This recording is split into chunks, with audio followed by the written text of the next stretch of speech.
Thank you for that, Elijah. And already we're at 90 participants. You can see as people come in.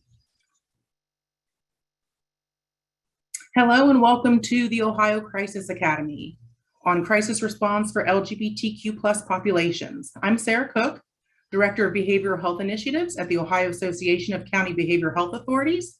Now a few housekeeping items. Today we are using Zoom webinar, which ensures that each attendee's microphone and camera are disabled. Auto transcription has been enabled. However, individual attendees can choose to turn that function off. Please utilize the chat function for technical assistance and for links to the survey. If you have any technical difficulties, please contact Elijah Jones. His email will be posted in the chat box for your convenience. If you have a question for panelists, please identify who the question is directed to, if a specific panelist, and add that question to the Q&A box.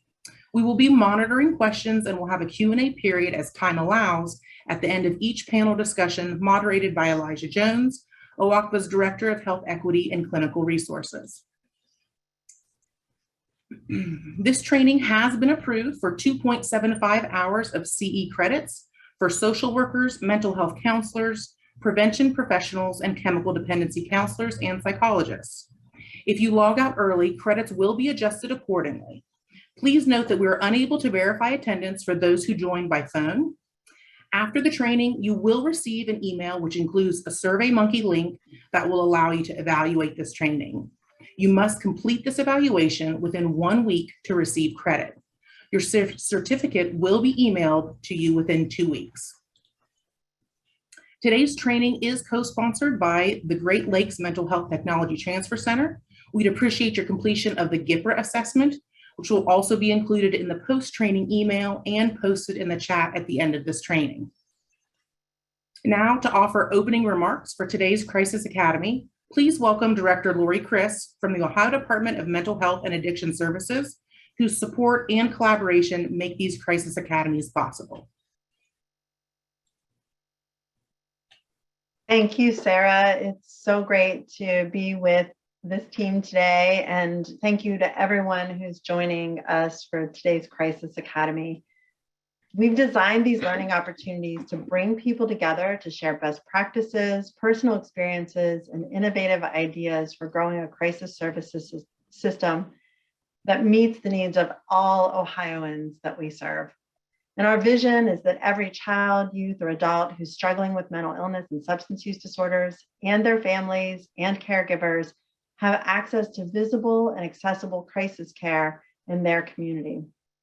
And even more importantly, that the care that they receive is person-centered, quality-driven, culturally competent, and focused on ensuring that when a person is in crisis, they find someone who is ready to listen, to understand, and can connect them with the help and supports that they need.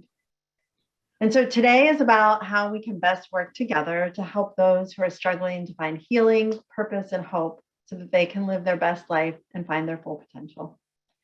And as many of you know, families often don't get the help they need because they don't know who to call, where to go, and sometimes are afraid or embarrassed to ask. And we're grateful for your efforts on the front lines to make help more visible, less mysterious, and less stigmatizing for all of those who trust us by calling us and seeking our support and care.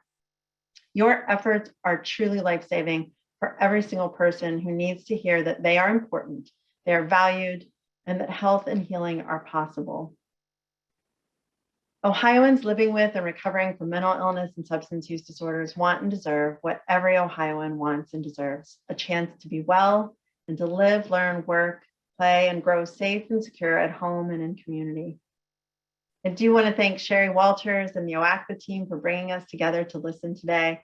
I'd also like to thank our presenters for sharing their expertise and experience with us, and especially for Maya for sharing her personal story and insights with us so that we can grow and improve in our ability to reach every Ohioan.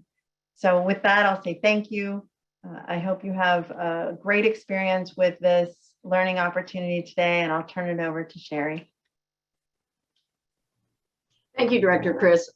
We really do want to thank Director Chris and Assistant Director Alicia Clark for all their support. It really is because the Department of Mental Health and Addiction Services that they find providing these crisis academies so important. So they are really the sponsors that make this happen. So again, we want to thank them for everything they do. I also want to take a moment and thank Sarah Cook.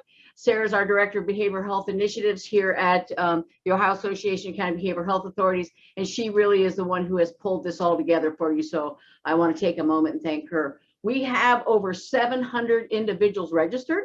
So I certainly hope we see a good group of folks today. We're really counting on it. I mean, this is such an important topic. I know I'm a lesbian in long-term recovery, and I know when I came into recovery back in the 80s, I would have probably never made it if it hadn't have been for Women's Outreach for Women here in Columbus, Ohio. It was a lesbian-led organization that helped people who were trying to get in recovery. It helped their family members. It helped their children. And this was 35, 40 years ago. And it was important back then. And it's even more important today that we have services that can help all of the LGBTQ plus population, because we know people recover better if they recover at home and close to home. And if they have people that have had like experience with lived recovery, they can be helped so much more as they try to work through all of the things that we all have to deal with.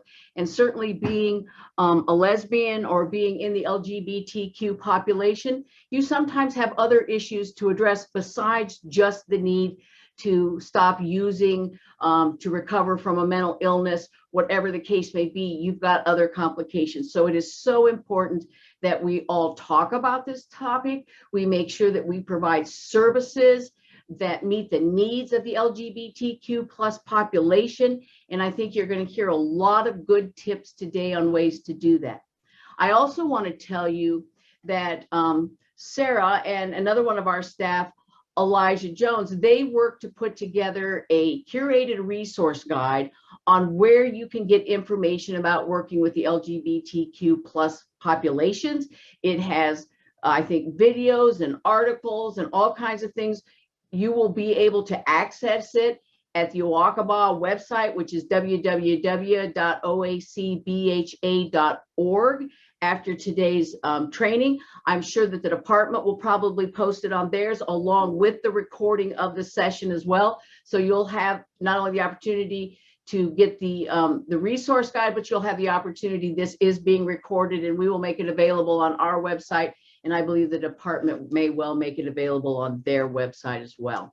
So I really want to make sure that we're spending the time we need with our experts. And we've got a great panel of folks today, not just our keynote speaker, but we've got folks from the community and someone with lived experience. So I think you're going to have a really excellent afternoon. So I hope you all find this as helpful as can be. So with that, I really would like to now introduce Dr. Jay Africa. He is the Director of Behavioral Health and Recovery Services at the County of Marion, California. Dr. Africa is an innovative thought leader and a clinician who's passionate about integrating effective culturally responsive practices into the core functioning of county health services. He has over 2 decades of counseling, teaching, consulting, and private practice expertise in the areas of behavioral health, trauma, health equity, and diversity. He also maintains a consulting and private psychotherapy practice in the Bay Area. We were lucky enough to have Dr. Africa come speak with our Health Equity, Inclusion, and Diversity Committee, and he just brought so much energy and so much good information to us that we really thought it would be great to bring him so that you all could hear him.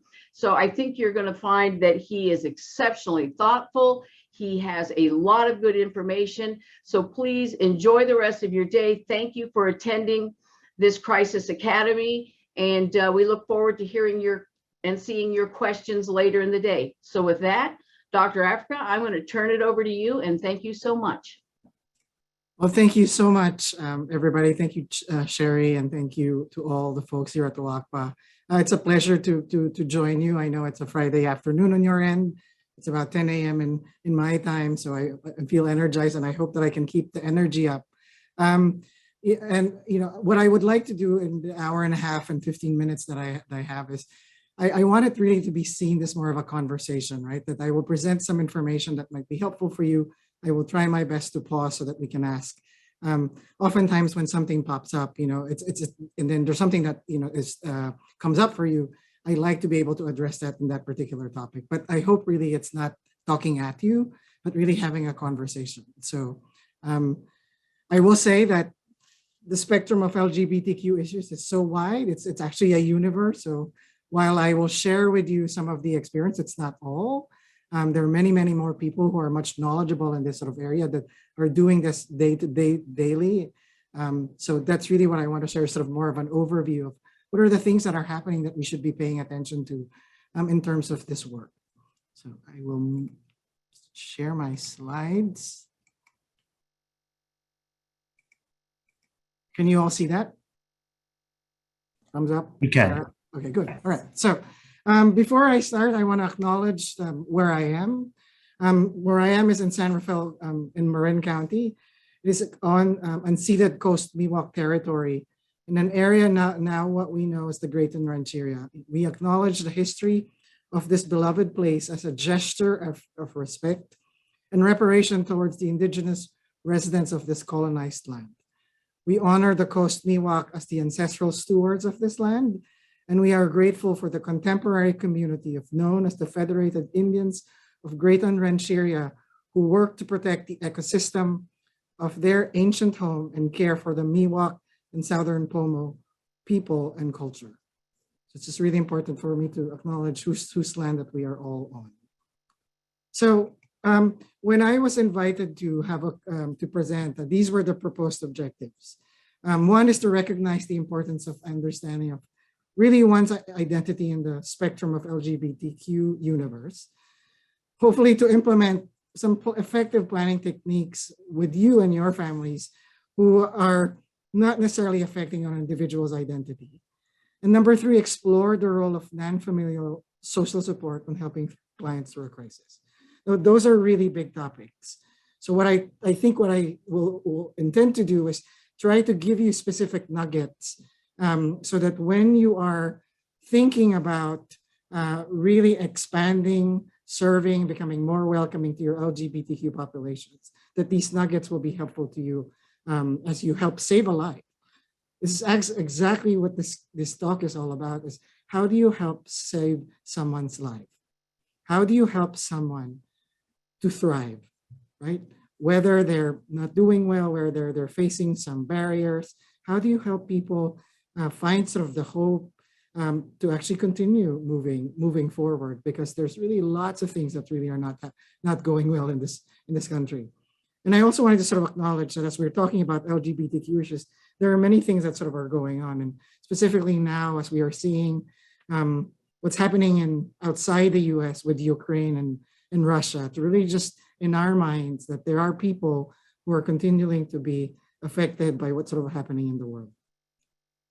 So I will talk more about support and crisis and disparities, and it would seem like it's all about bad things, but I want to really anchor this work first by acknowledging the resilience and the activism of LGBT populations in the history of the United States and in many, many countries. So I want to start really acknowledging that these populations, this group of people who belong to this community are one of the most resilient people in the world, and also have shown throughout history their activism and advocacy.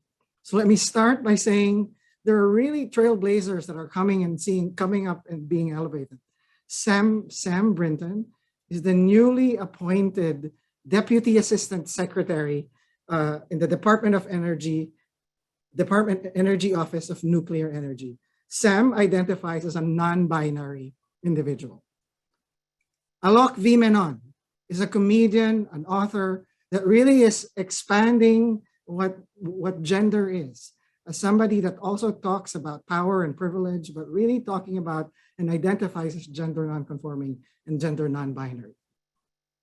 Some of the trailblazers, Stacey J., who's a proud Navy veteran, who actually who's actually now suing the government because a Minnesota doctor refused to treat her because she is a lesbian. We also have Amy Stevens, who was a transgender individual who was fired from her job from being a transgender individual.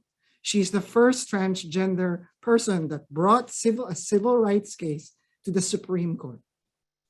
And then we have Gavin Grimm, who actually sued, I think it's the Gloucester County School Board, because of the inability for him to go to the bathroom that he felt that was right for him. So he sued the board and said, you cannot tell me that I can't go to the bathroom that really is sort of represents my identity.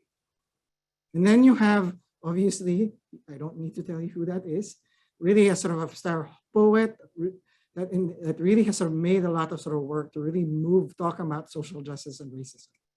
And then you have Stormy de la Verve, and then you have Marsha P. Johnson and Sylvia Rivera, who are the pioneers of what we now call and celebrate as June Pride Month. These three individuals in 1969 stood up to the New York officers as now a statement that say you can't continue treating us as like this. So the history of Stonewall, what people know as the Stonewall riots, were actually sort of, I wouldn't say started, but really led by transgender LGBTQ people.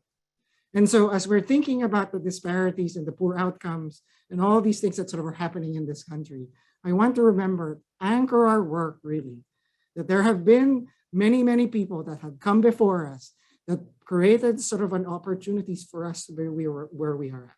And I want to acknowledge the strength and the resilience of these individuals and these populations that no matter what, will continue to fight for freedom, fight for their rights, and fight for dignity.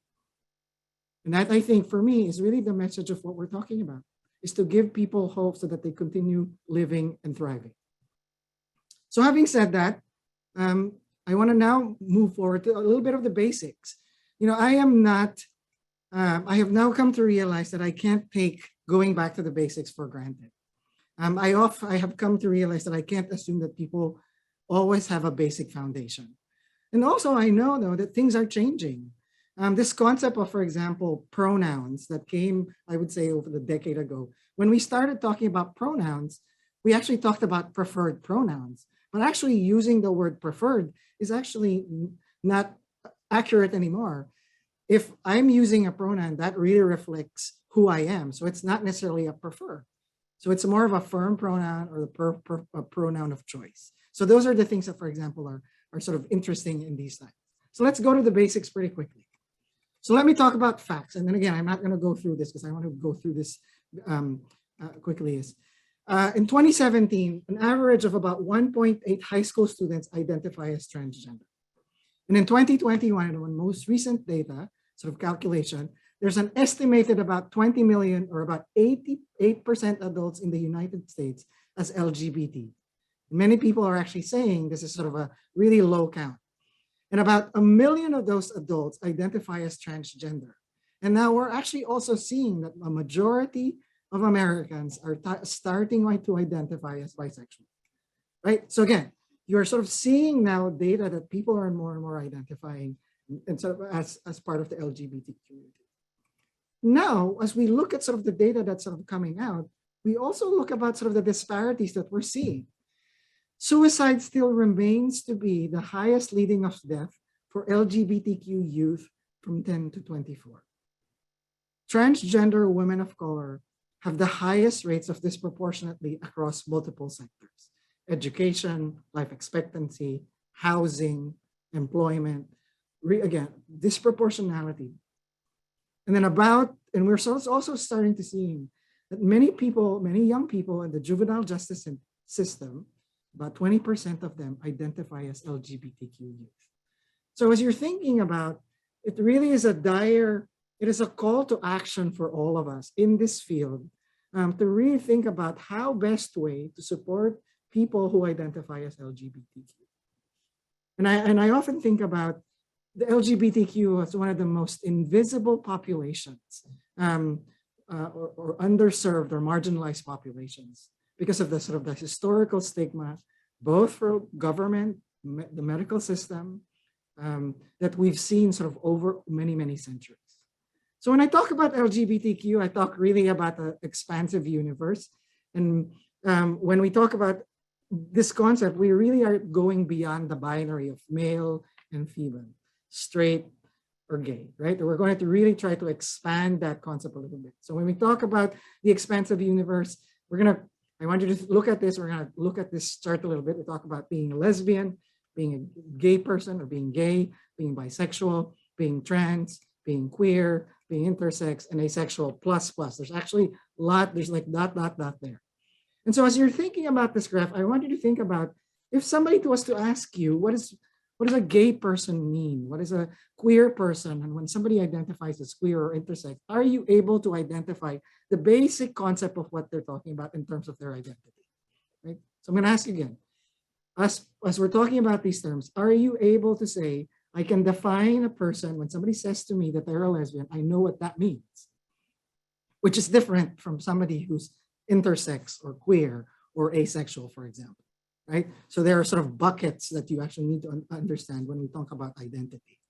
So think about this diagram for a minute. Just pause for us as we're pausing. Think about, do I know how to explain what a lesbian is versus a gay man or a gay person? About what a bisexual is? What's trans person? What's a queer person, intersex, and asexual? Do I know the foundation of that identity? And if you don't, my hope is by the end of this presentation, you would. So let's talk about this. So when we talk about identities with the LGBTQ community, we talked about what we know is called the SOGI. SOGI is really sort of an acronym for sexual orientation, gender identity, and gender expression. All of these things are common to all human beings. Everyone has this, not just LGBTQ people. But when we talk about SOGI, oftentimes it's just aligned and associated with LGBTQ people. But all of us, cisgender, straight, all of us has all of these aspects of SOGI, right? So let's talk about this one by one. Number one, assigned sex at birth, or what we know as sex, right? So assigned sex at birth or sex. When we talk about sex, these are really what's our biology, like the X chromosomes.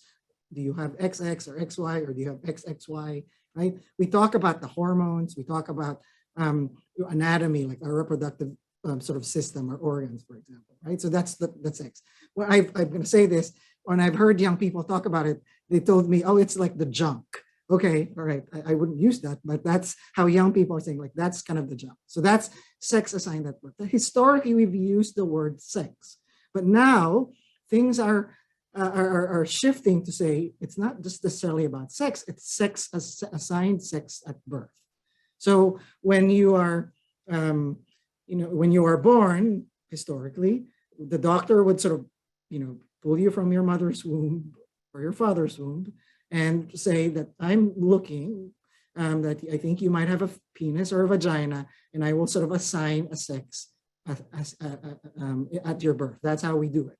And we know now through either chromosomal studies and DNAs that necessarily things are what they see. So that's the sex.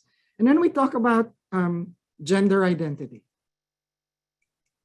right? Gender identity is the sense, a sort of an internal sense of who you are, right? It's a personal sense of your own gender, or maybe not.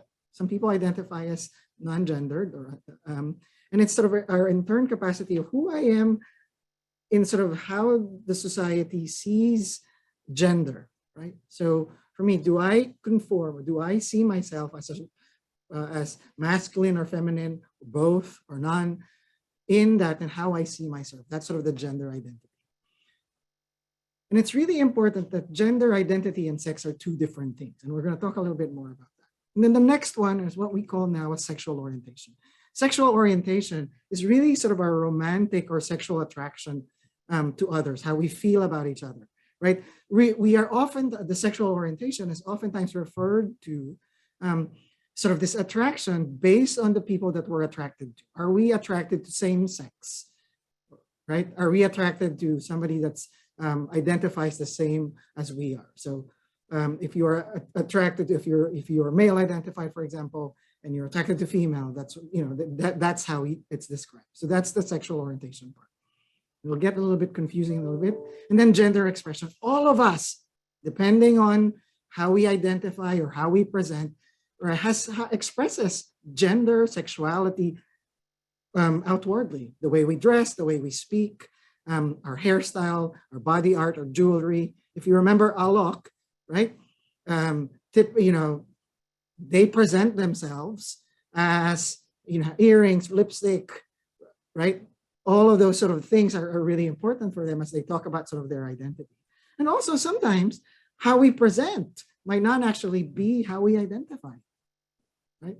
So it's really important when we talk about SOGI that you know what sort of are the foundations: sexual orientation, gender identity, gender expression, and sex or assigned sex at birth is really sort of the core of how people identify. Now, I did that pretty quickly, but I want to give you another one. And here's what I like using visuals because it really helps me. Gender identity is how we think about ourselves, like in terms of gender. Do I see myself? Am I a man? Sort of compared to sort of what's seen outwardly in the world. Like that's my internal sense of who I am. At the heart is the sexual or romantic interest. Like who am I attracted to? That's sexual orientation. Sex is, again, sort of our anatomy, sort of our biology, right? That's what young people hold on. And then gender expression is how do we show the world our expression of that sort of either matches or doesn't matches our identity. So I want you to think about that. When people talk about gender identity, oh, it's their sense of who they are. Oh, sexual orientation, it's about who I'm attracted to romantically, sexually, right? And if I think about sex, or when people talk about sex assigned at birth, it's really has a lot to do with anatomy, biology, sort of more of the reproduction, right? Reproductive systems. And then we talk about gender expression, like how do I present myself? So that is the foundation when we talk about LGBTQ issues. And it's really important for you all as providers that really are interested in this work to know that that is the basis of what we talk about. There's a couple of things that I want to also talk about. Specifically, most people in this, how many people are we here? Like 500, I think. I'm looking at the bits. Most people, I would bet, identify in this virtual space as cisgender, meaning your sex assigned at birth, your sex, aligns with your gender identity. Right? Your internal sense of who you are aligns with your sex assigned at birth. That's cisgender, right? So that means that there's sort of alignment.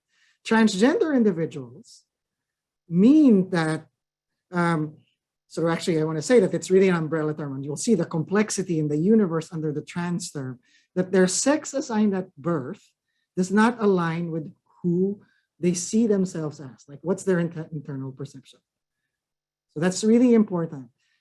Like when more people now are talking about cis and trans, and so it's really important for you all to know that people who their sex assigned at birth is not aligned with their gender identity is called the transgender, which is really umbrella.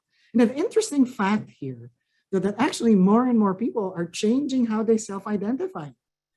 And the terms that I actually was used to growing up are no longer, or I wouldn't say no longer, are starting to shift, but I actually needing to keep up with some of the terms of how people want to identify. So it's really important here to always ask, right? So I'm going to turn 52.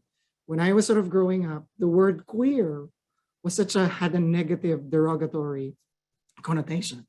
But I'm actually seeing more and more people, hearing more and more people use the word queer as a way to identify themselves. I would never use queer, right, for example, but more people are. And so when we are really engaging with people, we need to sort of pay attention of how people identify themselves. So I want to talk about this. This is not mine. This is actually from a colleague. I want to just tell you how complex and gender expansive the trans umbrella is, right? When people say I'm trans, there's so many things that actually can fall under it.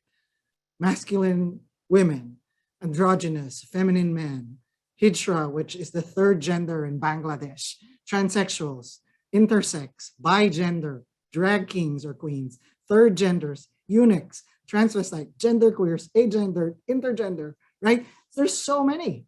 There's just so many. So when people talk about being trans, it's really important, obviously as you build trust, to know what that means, right? Because the umbrella of transgender is so big and keeps expanding because people are wanting to be identified in a way that feels right for them. And some of the labels that we have are so compartmentalizing, are so limiting that people say, this does not identify who I am. So trans people can have many, many, many different ways to label, or at least to label them. I want to really move quickly because people often ask me, Jay, is gender identity new? Is sort of this third sex or new? And is sort of sexuality beyond just, attracted to men or attracted to women, sort of just new? And actually, no.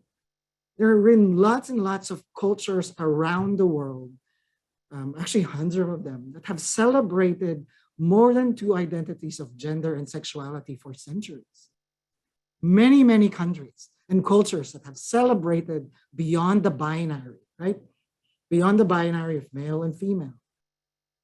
Hundreds of cultures. So these concepts, these things are actually not new. And I just gave you a list of some of those other cultures that celebrate and recognize beyond the binary of male and female. So again, if you are interested to learn more information, there's actually, I put the link there, and there's actually PBS came up with a few years ago, a documentary about what we call sort of the expanding of the gender universe that really talked about many, many of these cultures. So I am obviously familiar with the bakla in the Philippines. Oftentimes they're translated as just gay men, but actually there aren't. They're actually sort of this occupy a third sex.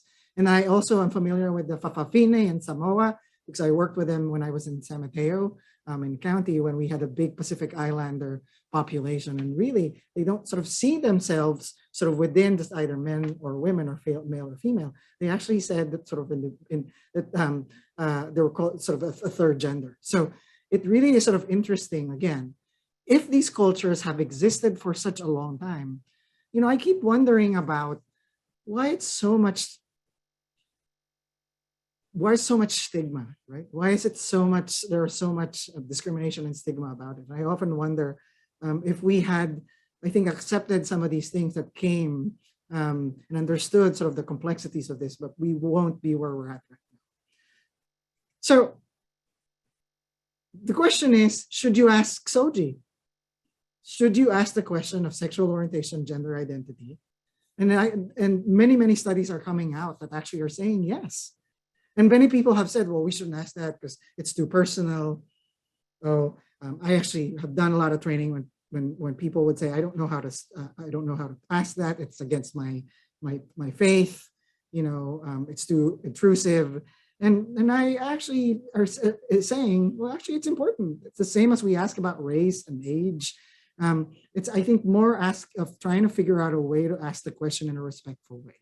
So there was a study that came out in 2013 under Fenway Institute. Fenway Institute is, is considered one of the expert organizations focused on LGBTQ issues. When they studied about 4 health clinics, and they tested out, we want to ask SOGI questions. We want to ask the clients that are coming in and ask the questions, and we wonder how people would react. So just wanted to just say that, oftentimes people ask me how many people that tested. 47% of those folks identified as straight, 38% identified as lesbian, gay, or bisexual, and 15% another. Now, you're probably saying, Jay, why did you strike that other out? So no, very recently, we actually are no longer using other as part of options because other means seems negative.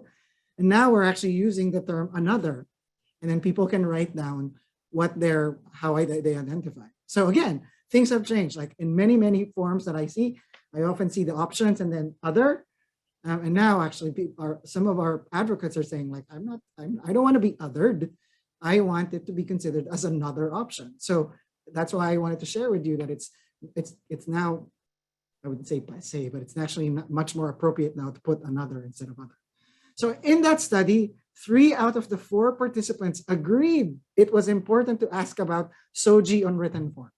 3 out of 4 participants.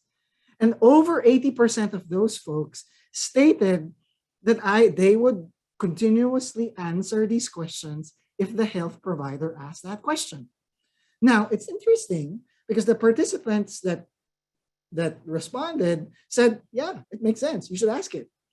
And they were actually said, you need to ask the question though respectfully, you have to train your staff.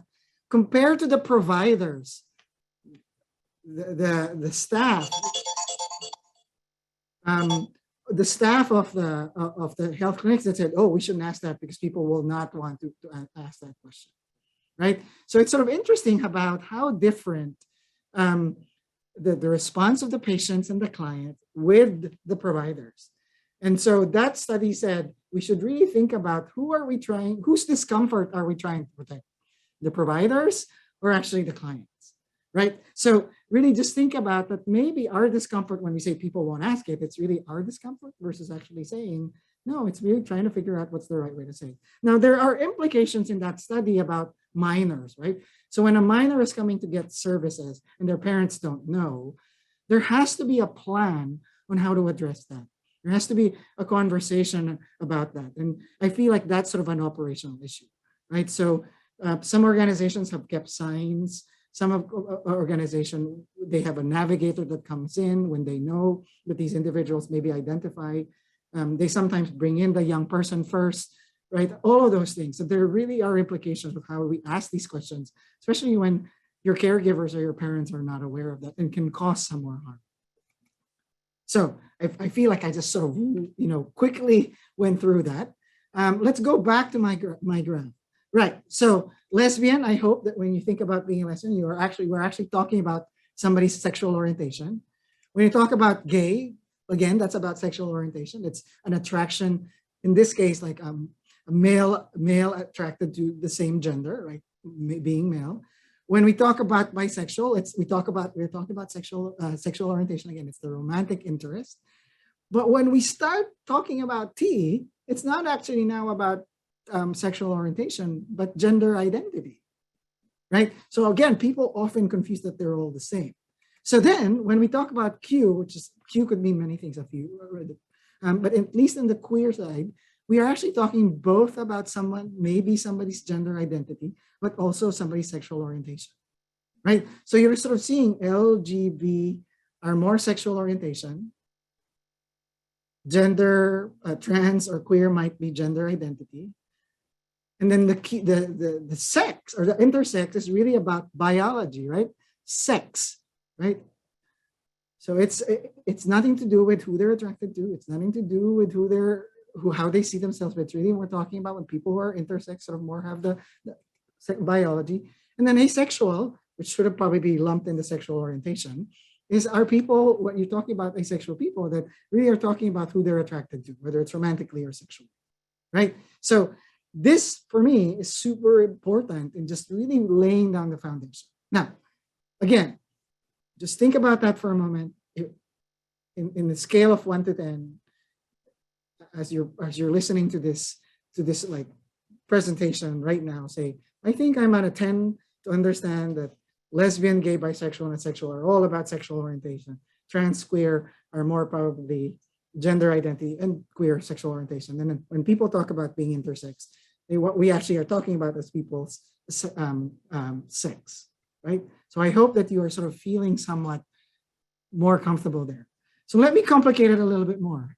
There's actually lots of studies that are coming out that doing the LGBTQ alphabet is just confusing for folks. So there are actually now more and more studies that are lumping together these populations to what they now call as gender and sexual minorities, GSM. Now, the GSM sort of is what they call sort of a blanket statement that really tries to put together, all these SOGI, right? So all these sort of identities, because it's really hard to keep up. And that it doesn't necessarily identify or specify where you are sort of in that continuum, right? So, and then some people say, well, it's so much easier to just say we refer to this population as gender and sexual minorities. And then some people, it's too broad. Like the whole point of developing terms and names and labels is so that people can see themselves in there and be recognized. So critics argue then that it's too broad. So you have sort of a debate, and in some academic studies that are using GSM, some are using LGBTQIAAPP, some are doing LGBTQ+, some are doing LGBTQ universe. So I wanted to just sort of tell you how really what the message is that people are wanting to feel seen, that people are no longer, or individuals are no longer fitting into the boxes that we've created. So I want to just give you, this is probably one of the, I wouldn't say the longest that I've sort of seen in terms of the alphabet that's published. And this just FYI gives you a good sense of lesbian, gay, gender, queer. We'll talk about that a little bit. Bisexual, bigender, transgender, trans, queer, questioning, intersex, asexual, agender, pansexual, and polyamorous. Now, you're probably thinking like, well, I don't quite know every single part of that. And that's okay. I mean, I think part of really this continuing education is to understand what these terms means. And when in doubt, I also would say, just ask, what does being polyamorous mean to you as you meet somebody? What does being pansexual mean to you? Because my understanding of pansexual sometimes might be very different from what your understanding of what your explanation of being a pansexual is, or agender, right? So there is oftentimes that the curiosity, respectful curiosity that we need to embody as things are changing and shifting, and as people really, or individuals really try to identify who they are. And it's their right to identify who they are. So I'm gonna pause because I feel like this is quite a lot, but I want to do something sort of a little bit overlapping that's hopefully fun for a minute. And let me see if there's a question. In countries who recognize these third genders, do they see as much discrimination towards those people as we see in the individuals? Unfortunately, there's no one type of answer there. It depends. So in my country, where bakla, there's actually some historical, we've done some, historical, I wouldn't say data, work on really understanding that the bakla, for example, many of our, indigenous people actually still sort of see the bakla as really sort of sacred.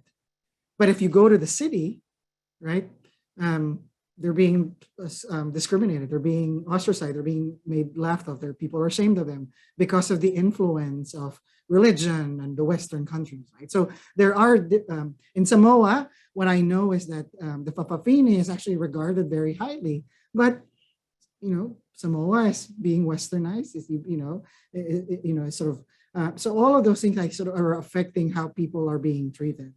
So it's sort of there's both. I have not sort of seen a country where it's all great or it's all bad either. So, but it depends. Again, it depends on where people are. So I want to do a break for a little bit. This is like one of the most fun aspects of my presentation. And I actually want to tell you, this is just the LGBTQ flags that I'm just saying, this is one of them. I'm actually missing so many. So I want to just tell you how complex and expansive these flags are. But more importantly, to tell you that people really are wanting to be seen. Individuals want to be recognized for who they are. So these flags for me, not are just needing a representation that I'm here, but really saying that it's important for these individuals or folks to be understood, to be recognized. So I want to just give you that, and if you're going to ask me if I know all of it, I probably can tell you most, but not all. So there's a few though that are important for me to recognize, and I want you to remember them. So you're much familiar with this flag. This flag is what we kind of know as the rainbow flag, right? The 6 colors, each color has actually a different meaning to them. created by Gilbert Baker in San Francisco in the 1970s, in 1978. This Gilbert Baker was sort of the person that sort of created it, but actually this current version of the rainbow flag that we use is actually the second version. That one on the left is the first version that Gilbert Baker created in 1978, when Harvey Milk, the mayor of San Francisco, said, you need to create a flag. We need to create a flag that symbolizes LGBT, I think at that point, people. So the artist, he asked the artist Gilbert Baker to create something that will represent the community. So he created that first flag on the left. And you'll notice as it's merging to the next flag, the colors became lesser. Actually, if you notice, the hot pink right there on top of the first flag, the one on the left here, went away. And what Gilbert Baker said was, it was so popular and people had a hard time actually manufacturing hot pink. So because it's so hard to get hot pink, I'm going to take it off. So that's sort of the story of why, as the rainbow flag changed, the colors started to become what it is. So if you remember that history, 1978. So, and then the second flag, the second arrow, was actually created in 1978, as the demands increased, right? And then also it increased even more when Harvey Milk was assassinated. And so it's really important that all of those things really have history. The third flag, you might have seen it, now adds in the regular 6 colors, a brown and a black, which started in Philadelphia in 2017. They first actually raised the flag in Philadelphia in 2017 at Pride Month as a symbol to commemorate what LGBTQ folks of color are experiencing, brown and black folks that are LGBTQ, as sort of a way to really acknowledge some of the similar experience that they were facing as people of color. So the brown and black blocks were created to align with what people of color were experiencing. 2017, and then just because it's important, the trans flag, was sort of created also to sort of symbolize the transgender community. But more importantly, you probably see this is this last version here, which was created in 2018 by Daniel Quasar. Now, the reason why I'm not going to go through over all of those flags, but it was important for me to tell you that last flag that I just showed, you'll see both the transgender flag, the brown and black colors, and the I wouldn't say regular, but the rainbow color. So this is now what we call as the progressive pride flag, to symbolize the disproportionality of trans people, to acknowledge the experiences of people of color, especially who are LGBTQ, on top of, again, sort of being LGBTQ. So I want to just sort of say that because there's so many things that are happening and most of us don't really know the history of all of these things. So it's really important as you are trying to work towards becoming much more welcoming and affirming to at least know that there's such rich history, that there are many, many people, there are many, many things that actually are now symbols of the LGBTQ community. If you're interested, the one in the middle with the circle is an intersex flag. The one bottom right is actually a flag for straight allies. The one with the A is actually for straight allies. So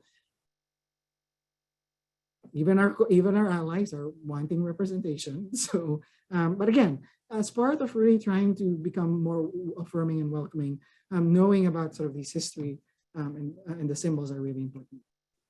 So I want to talk about specifically with age-specific populations, because I feel like that's, again, it's so expansive. And in no way by I mean that every young person fits in this box, every older adult fits in that box. It's just really more of the observations that we're sort of seeing in terms of the studies. And I got this from the Trevor Project when they actually came out with a research brief. And I was just sort of fascinated with this, which again, with the trans umbrella that I showed earlier, when they did a study of LGBTQ youth, 68% sort of obviously identified man or woman, 11% gender nonconforming or queer. But then I was so fascinated that the 3% of those folks that they queried had so much ways of identifying themselves. I mean, this is just a short list that actually Trevor Project came up with. But for me, the message here is people are really trying to identify themselves as best that they can. The labels sometimes are not enough. And we should really have an open mind to understand, especially young people as they're coming into their own, how they see themselves. And so there is no way that all of us will always be sort of on top of it and know. And so the question for me is, or the statement for me is, do your best to understand when people identify themselves, how they identify themselves, and ask. Not ask because you didn't do the homework.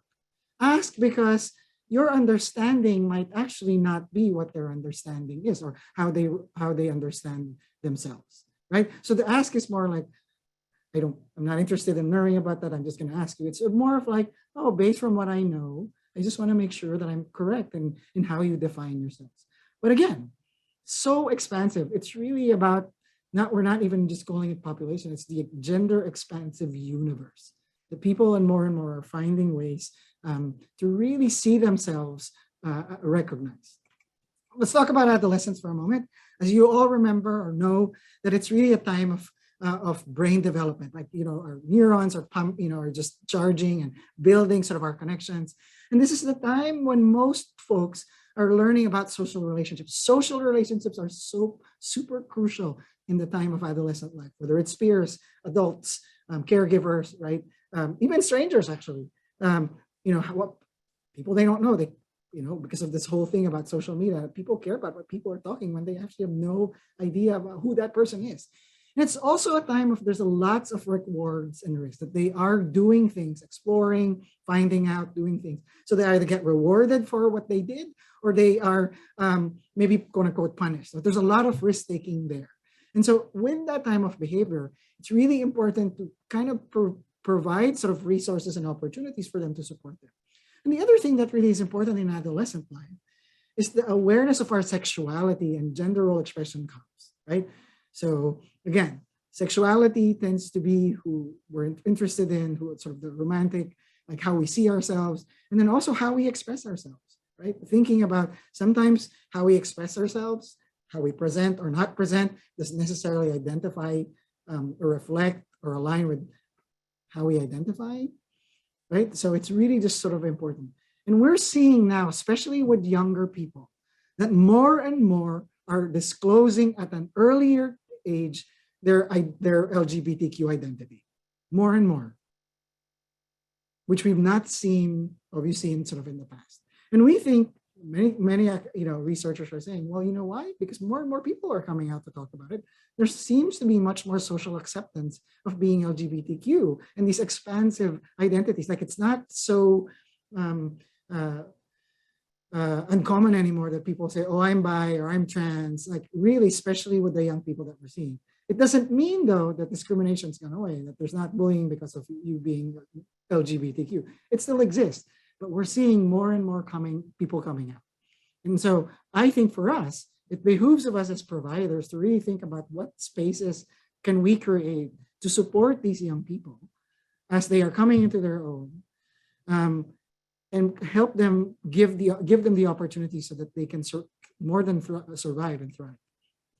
I want to also talk about some research that came out recently about what institutions can do to create spaces for young people, especially in this time of their life. And so what some of those research is saying is we actually need to devote more resources for families and caregivers, because for most young people, like the family and the is sort of the closest thing. And so if you support the family with resources or their caregivers, the caregivers and their families will be able to be a much more support to the young person because they're there. It's sort of the trusted family member or caregiver. So if So adding actually multiple supports to the caregivers is a crucial way to support young people. People also are talking about the transformation that's sort of happening in the criminal justice system or the education system, more in child welfare. We are sort of seeing this proportionality that actually more and more folks that are in the welfare system or foster care system are identifying as LGBTQ, and they're being bounced around because the foster parents or the people that the caregivers, the temporary caregivers that they're living with are not actually accepting. And so we have people, young people in our systems that are being bounced around because, again, the environments are not accepting or welcoming. And then the bias of adults. And I think that question earlier about are there cultures that are better than others? I think that we all have grown up in a society where we see these things as negative, right? We have a medical system that really medicalized, being LGBT, right? Through the DSM, the Diagnostic Statistical Manual, that actually having gender dysmorphia, right? Being gay was actually a DSM diagnosis before it was taken off. And also it was criminalized. We still have laws that criminalize, relationships or sexual acts between people of the same gender. I mean, we still have that. So all of these things really we've grown up with. We are so much socialized and exposed. So that's why we have the bias. That's why we as adults, actually, and also young people, continue to really need to work hard to change our understanding of these populations. And so some of the things in those studies that we're seeing is really increasing investments in interventions that address what really are the sources of these policy and program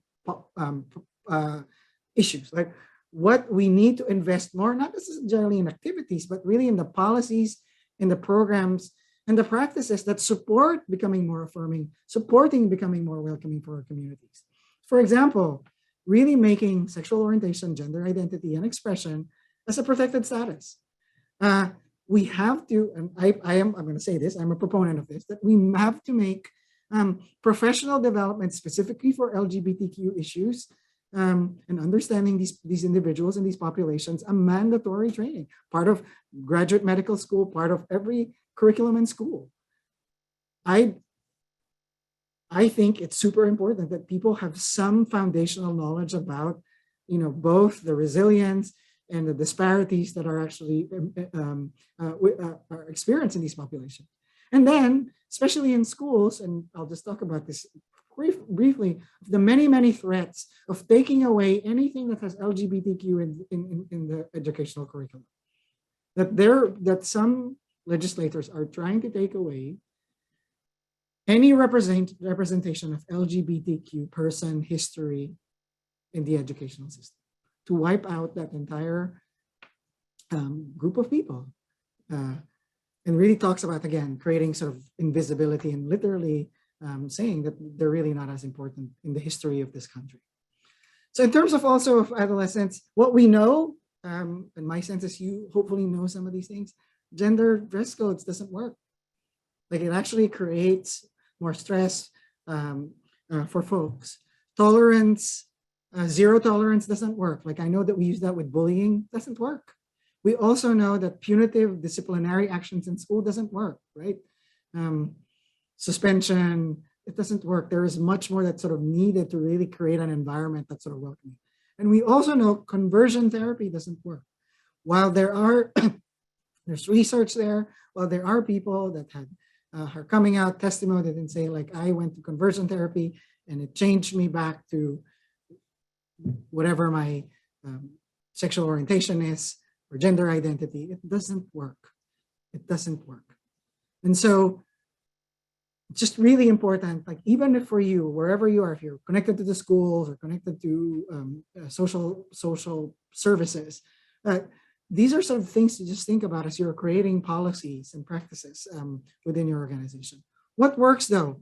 Number one, prevention and early intervention, right? Prevention and early intervention works. Developing community centers, creating programs in community centers where individuals can come and be part of the community works really well. We are also seeing an increase in the in the effectiveness of online supports, right? Because COVID, many individuals were not able to go out and seek sort of external resources and support. So they're actually using the internet quite a bit. And then also what we also know, a school environment works. So if there are welcoming practices and opportunities in school, it works. It helps the young person thrive. And then I want to just make sure that I say this quickly is there's a piece about ensuring that young people not just are heard, but engaged and seen as individuals, right? So I've been in many panels and many trainings, and it's sort of the engaging young people in decision making, especially on how things will affect their life, is super important. And as our young people are becoming more and more of their own, that they are seen as individuals, not as becoming individuals, not as emerging leaders, but leaders in their own right. And so their participation, their engagement, their resiliency, but also the agency and the support of the services supports them, actually make them more successful. And so again, I'll say that seeing a young person as an individual that has both resilient, but also needs support actually works and helps them not just survive, but thrive. So we actually need to do, and so somebody asked me the other day, well, Jay, I get it, but I grew up I'm just really having a hard time trying to sort this out. And I really feel it's hard for me. And I don't think I'm ever gonna agree, or I don't think I'll ever sort of really truly accept it. And so the notion that we have to change people's minds is actually, is really not the issue. And I wanted to sort of, that's why a shift in focus needs to happen, that those people with direct interactions with young people doesn't need to change their own belief. Well, I think that being gay is a bad thing. But really, the reframe is that you, because you chose to be in this work to help people, it is your responsibility and your professional capability to help these young people so they thrive. Instead of the notion that we've been all trained that you have to change your mind so that you can help them, right? So there's two different things. To remind them that the reason why you're here is because you are in a professional capacity that every person that walks through our door can thrive. Now, whether you believe that that's right or wrong, I'm not trying to convince you, that's your own opinion. But what's more important is that you can do your job well, that you are aware of your own bias, you're aware of how it's going to affect you, because this young person deserves the opportunity, like everyone else, to thrive. And so that shift, I think, is a little bit less pressure to say, well, I need to convince you. This training that you need to go to will convince Jay to be less transphobic or homophobic, but more of what can Jay do? What does Jay need to learn? What do I need to do so that I can be better at serving maybe a young person that identifies as trans?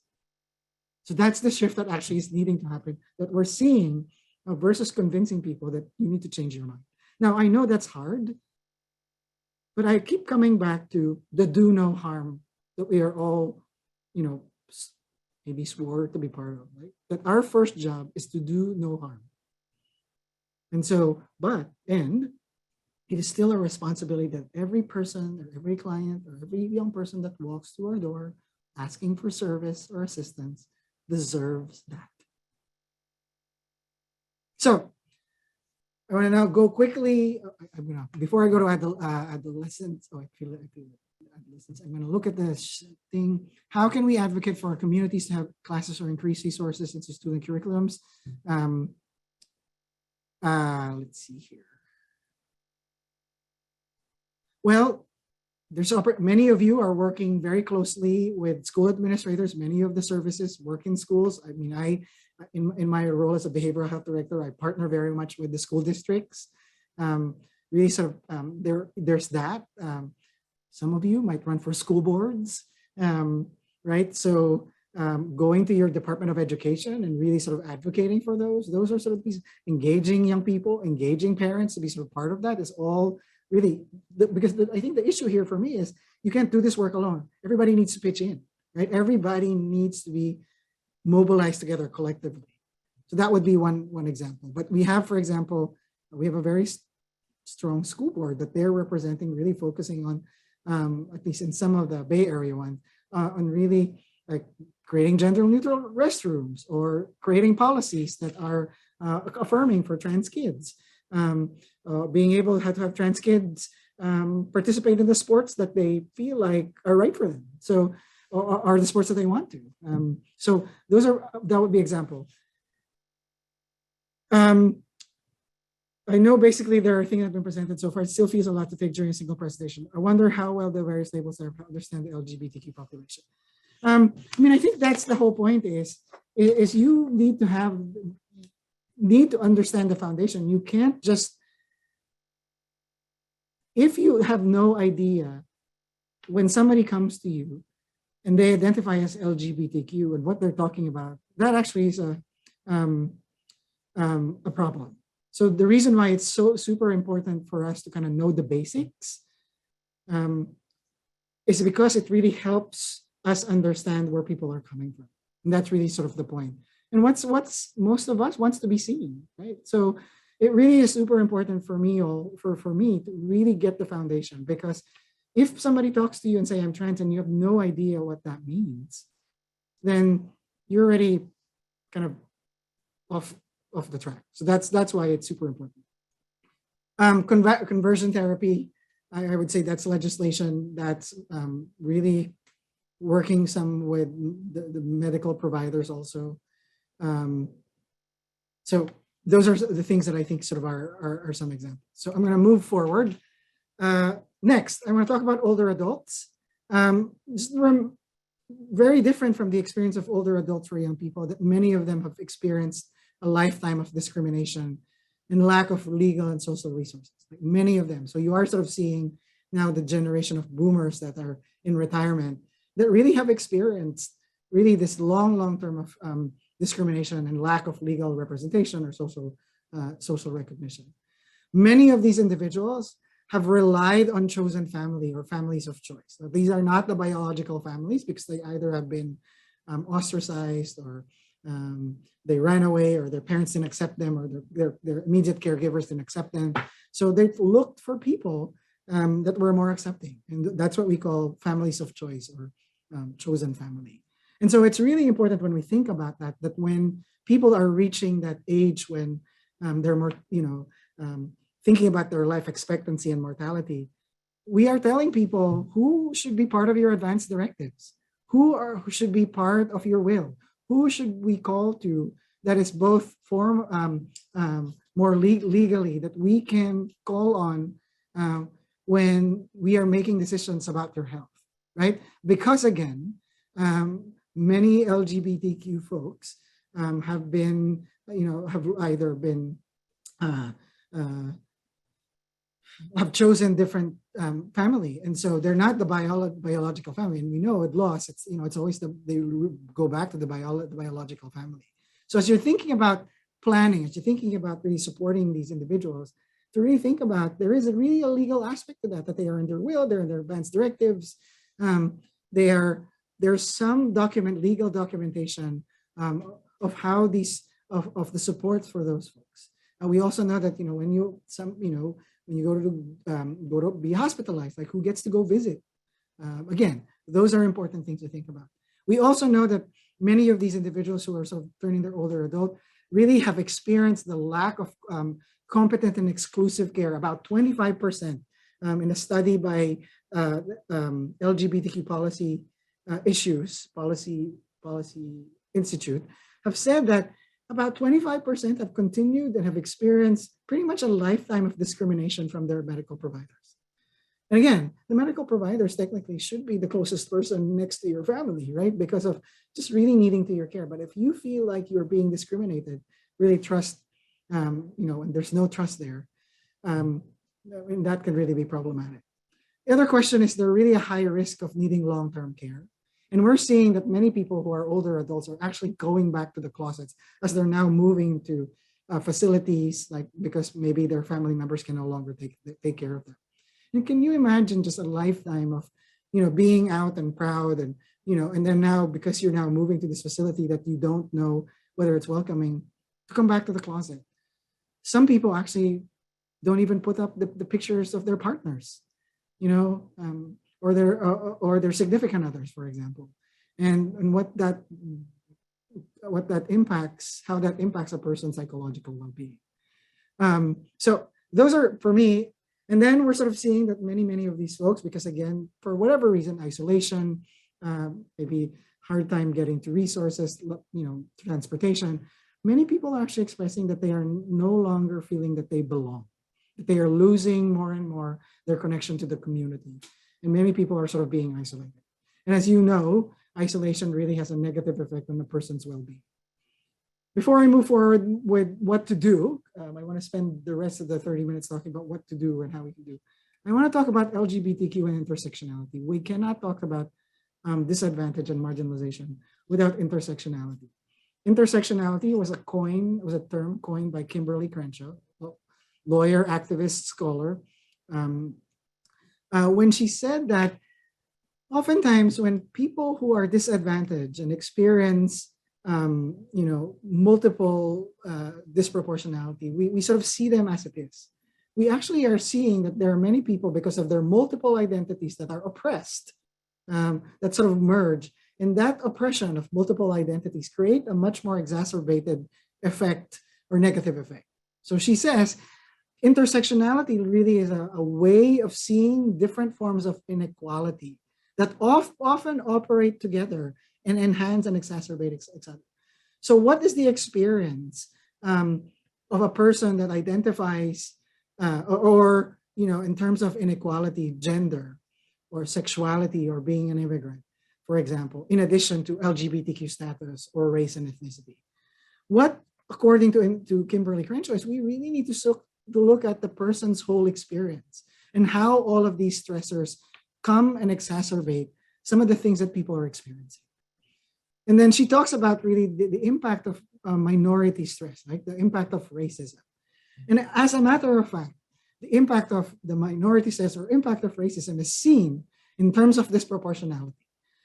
That Black transgender women in this country, their lifetime expectancy is 35. That's how all the intersectionality of the being disadvantaged or marginalized intersect. Being Black, woman, transgender, thinking about all the disparities, their economic status, employment, that their life expectancy is 35 years old. And if that's not powerful for you enough to think about, wow, how can I create opportunities for Black, young, trans women to live past 35 years old, right? Because of all of these things that sort of are happening. So here's now that really what I want to sort of end, right? So it's really important to figure out, like, all right, I know the basics. It's really important for me. What do I need to do? How can I do to really help people thrive? Now, I come back to the same question earlier of like, why are we spending so much time here? Is when the mere fact that people need different things. And so if you don't have, I would say I don't think you have to be an expert, but if you really are not pretty much aware of the basic foundations of the history of marginalization, the disparities, what they're experiencing, it's going to be hard to tailor some of the interventions, because not all LGBTQ people need the same thing. Not all trans people need the same thing. Their experiences could be different. If you're a trans person of color that's an immigrant, your experience and your need might be different than if you grew up here and speak English, right? Or living in an urban area versus a rural area. So that's why it's super important. So as we talk about providing the support, I want to just sort of acknowledge that this 2 years has really been super hard for many people, right? We saw research that came out, or information that lots of family rejection happened during COVID time, right? Lots of family rejection happened during COVID time. We also saw an increased number of people being victimized for being LGBTQ. And so oftentimes, because of what we're hearing about this sort of notion and narrative of, you know, being LGBTQ is wrong, it's a sin and all that. So people have kind of internalized some of that and increased rates of depression and anxiety because of that internalized stigma. And also an increased number of folks that really concede their LGBTQ status, that they actually did not were not sort of open up enough about who they were and really sort of keeping that because for their own protection. We also saw increased isolation with folks. Many actually places were closed. Like you can go to an after school, that you could go to a GSA, right, a Gay Straight Alliance, but schools were closed. Or maybe the community centers that used to have a program were all closed. So really people felt that they couldn't connect and go outside, and so people were isolated. And then the reality that actually many of these centers did close.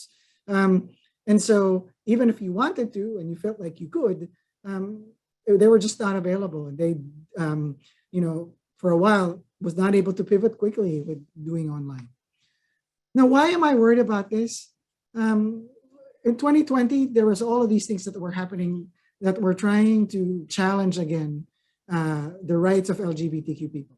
And in 2021, they actually saw many, many bills that really prevent, for example, transgender youth from receiving age-appropriate care that affirms their gender identity, transgender youth from participating in school sports, bills that would prevent talking about LGBTQ issues, sexuality, or gender in classrooms. Like we're seeing lots of bills. So they were sort of seeing that. They were seeing that across the country. And then they're actually seeing that 2021 was one of the worst years for legislation, anti-LGBTQ legislation. So you think about, even as we have progressed to some degree, right, we are still facing many, many barriers for folks to really be who they are and receive services. As a matter of fact, this the beginning of this month, Texas Governor Gregory Abbott went to the Department of Family Services and says, you are now going to be mandated reporters for parents who have transgender kids. For the mere fact that you have a transgender kid, you could be facing criminal penalties.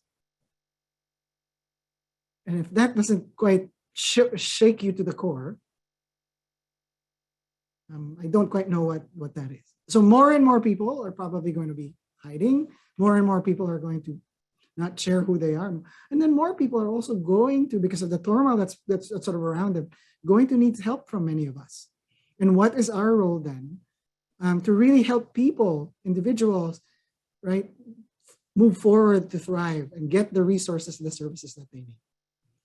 But here's the good news though. And here's I'm hoping that if there's one or two slides that we would remember today, is this. In 2019, the Trevor Project reported that one accepting adult can save an LGBTQ person's young life and can reduce suicide attempts by 40%. Now, if you're saying, man, this work is just too much, I hope that this data reminds you to be optimistic and have hope that you can save a life.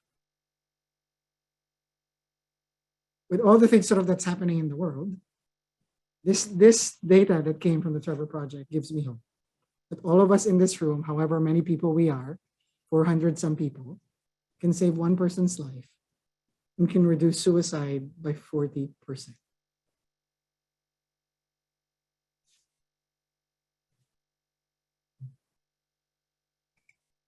So now let's do engage in safety planning. What do you do?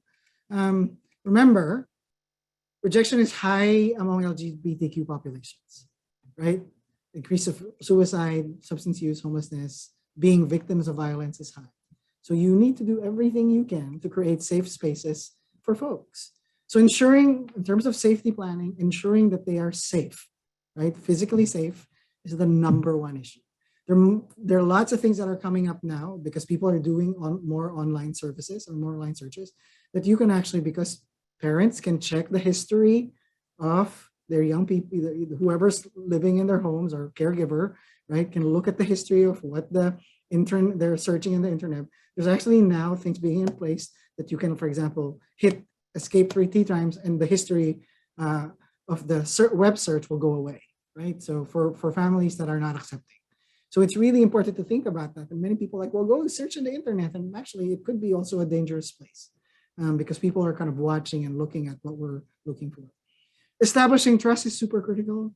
And as a psychologist, as a therapist that really is interested in really this work and really thinking that the foundation of change and making a difference is in relationships with people, trust is super critical. And so I want to just remind you, and I'm going to go on my soapbox for a little bit.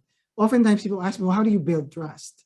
Well, because trust looks very differently with different people.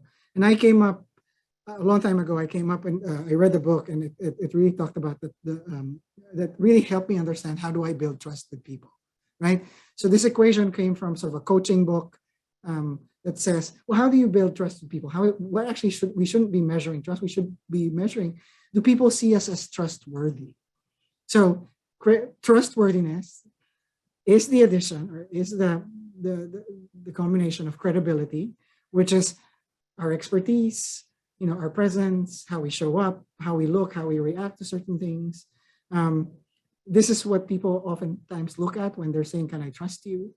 Adding about reliability. So credibility is about, sort of our words, right? That's how we do it. And then reliability is about our actions. Whether we're seen as dependable, are you going to follow you're going to follow up because you said that? And reliability actually takes time. So you can't magically tell people you got to trust me. It's harder to do that when there's not time built. So really part of the safety planning work is to build trust with some people. And we know that people we tend to trust more means that we've spent more time with them, engaged with them quite a bit. And then intimacy is really our ability, or so what we call about as emotions, or our ability to, or ability of the person to tell us difficult things, right? Can they tell us difficult things, the shameful, most embarrassing, bad things?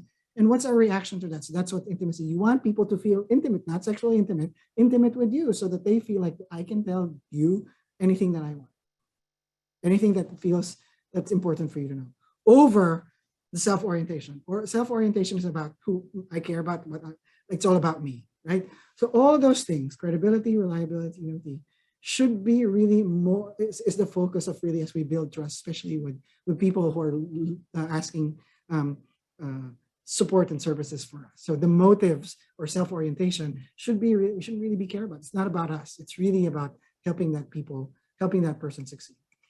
And then also, this is crucial. So in the many trainings that we talk about, so I am doing some trainings with hotlines, first responders.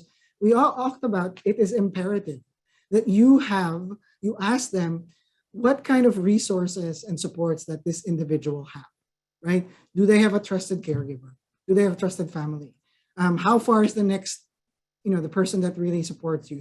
Are they far? Are they near? If you have to leave and flee the place, is there somebody in another county, another state that we can talk to? Do you have funds? Do you have transportation? Do you have the ability to, call people, right? Sometimes, let's talk from my DV hat here. We have in abusive relationships, the abuser sometimes owns the phone, has access to the phone, pays for the phone, all of that. So it's really interesting to really think about what are the mechanisms that a person can ask for support, the availability of resources. Do they have money? People say, well, just like leave. But you have to think about bus fares, gas, car, all of those things, right? So when you are really thinking about, is my program prepared to address some of these crises that might happen? I need to know. I need to know if there, so this information. Do they have a safe house? Do you have a safe house? Do you know a person that can take somebody when there's really sort of an urgent crisis? So those are for me really important things as you're doing safety planning. I often feel like prevention remains to be the most effective way to prepare for crisis, like hands down. And that's why when we came up about 6-7 slides ago, prevention and early intervention really saves lives, right? This is really important. So how do we create a welcoming space? I mean, my sense is, many of these things because, it's really super important to know sometimes when it's so big. Examples, look at your environment. Do you have welcoming signs? Do you have a flag? Do you understand the flag? When people say, why is that rainbow flag? Oh, let me tell you the history of the rainbow flag and what that means. Do you have magazines that represent people in their diversity? Do you have pins? So I have a pin, like right now, it's just a progressive pride flag. And sometimes people say, hey, what's that flag? And then I open a conversation, right? If you're a law enforcement person, first responder, we've seen actually, we're telling first responders to have a pin or maybe have a sticker of my pronouns are. So, and a way for young people, when they're, not just young people, but when people are responding in a crisis and they see that symbol, they're like, oh, this might be a friend, an ally, a colleague. Stickers on vehicles. I've actually seen law enforcement cars that have rainbow flags or rainbow stickers, right? While I'm not necessarily that makes all of the difference sometimes. Sometimes it, because of the issues with law enforcement and violence and all these things that are happening, a symbol oftentimes can open a door that oftentimes is closed for many, many folks. Intake forms. I work with a lot of social services, healthcare. Adding affirmed or chosen name, in addition to legal name, the name associated with their insurance, because many people sometimes their legal name doesn't match what their preferred name is or their affirmed name, and their insurance has a different name. So knowing that their gender identity, their pronouns, and then also asking the sex assigned at birth. You need to be, when somebody's sitting right next to you and they're filling that out and they say to you, I've never seen this question before. What the sex assigned at birth is, you can't say, I don't know. That's just a form that we ask people to do. You need to, or whoever's sitting right to that person, first responders, intake navigator, whatever, need to be able to say, well, let me explain to you what the gender identity and sex assigned at birth is, right? So really, really important. And then again, think about what is the repercussions and complexities when the participant coming to seek services is a minor, when their parents don't know about their LGBTQ status, for example. How would you address that as a team? How do you address that medically? How do you address that just an organization? Because again, we do know that many families tend to really disown their children because of being LGBT. And I often now are telling people, as appropriate, that in all documents to add their affirmed or chosen name. Right? So what happens is it's usually at the first page, and then you get like what, a packet of this thick, and by the time you look at the end or the middle, it's like you're calling them with the wrong name again, and it really can be traumatizing to folks in sort of that space. So clear policies on discrimination, very clear. Developing an online presence is really critical because again, we are sort of seeing that more and more people are looking to using the internet. More importantly, to make it easy to navigate the LGBTQ place, right? There are many websites that not specifically on LGBTQ that for you to find something that's specifically on LGBTQ, you have to like go through like a mine. And what you're trying to do is really make it welcoming, that it's so easy for people who are seeking help to get the resources. And then the agencies, and I think I heard Sarah earlier, is a curation of resources that are welcoming, knowing, are there crisis facilities that are more LGBTQ affirming? Do you have residential facilities that really are gender affirming? Do you have clinics that really either this is their specialty or they're working on it? What happens is we create resources that are so general that if I'm a person looking for assistance during a crisis, I wouldn't know where to select. So it's really important as a young person or in a crisis that you as a provider, when you're referring me to someone else, that know that place is affirming and welcoming. Because what happens is, because sometimes we're overwhelmed, sometimes there's just too much going on, we refer somebody in the place that we refer to, while they say they might be affirming and confirming or welcoming, it's not.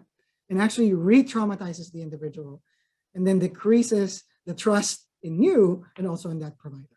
So again, for me, when we are talking about, so when there's a crisis, you pull up that little sheet and say, who's the person that I need to talk to? I know that this person's LGBTQ. Among all the providers that I have, which is the most fit? And if you don't have many, work with those organizations to develop policies that are more affirming. And so one of the things that I do in my work is I go to organizations and help them go through sort of an assessment and say, if you want to be an LGBTQ affirming organization, here are the things that you need to do in addition to training, in addition to policies. So we go through literally operations, what they're doing. And that really helps. And obviously, easy, make restrooms gender neutral. Create LGBTQ committees or task force. Make sure include young people there. Make sure people with lived experience are included there. And really support some of those, and really bring people together and saying, like, how can we be better at what we do? How can we respond to crisis? Who is our point person? There is now research that's coming up that really are trying to look for more gender neutral or expansive services. So many of our facilities are very gender-based. So when I was working at the domestic violence space, we had a transgender woman that needed to be placed in our shelter. When the occupants of the emergency shelter found out she was trans, they kicked her out. They said, that's a man. And that's a man. So we cannot have a man here in this emergency shelter. And literally, created sort of this thing that they actually were trying to have her kicked out. And can you imagine a woman or a person trying to leave their abusive homes, really in sort of dire straits, and then the place that they go to isn't as affirming and welcoming? I mean, the impact of that, not just their self-esteem, but really what they're going through, really sort of devastating. So those are the things to really just think about. And I would just say on a small basis is really recognize some LGBTQ events, right? Do something in Pride Month, and not, and people say, well, I don't want it to just, celebrate Pride Month as celebrate Pride Month. I get that, but really what's important is sort of create meaningful dialogues, recognize it. I mean, you can start small. Coming Out Day, Transgender Day of Remembrance, November, and then Transgender Day of Visibility. And I will say, hire out LGBTQ people, support LGBTQ people. And then there's some data that's coming out that actually some organizations that are using a navigator, that they're really training to be LGBTQ specialized. I mean, I know it's hard for many institutions, but they really are investing with staff that really can be sort of point of leads or point of contacts, especially when they're seeing more and more folks that are coming in the door. Because we can't be all experts, but then staff know who to call when there's just like, oh, there's just an extra layer of information that I can't handle. Can you provide support to me? And then this is super important. First impressions and first encounters are really critical. So if you're a cisgender person, offer your pronouns from the beginning. Hi, nice to meet you. My name is Jay. My pronouns are he, his, and him, right?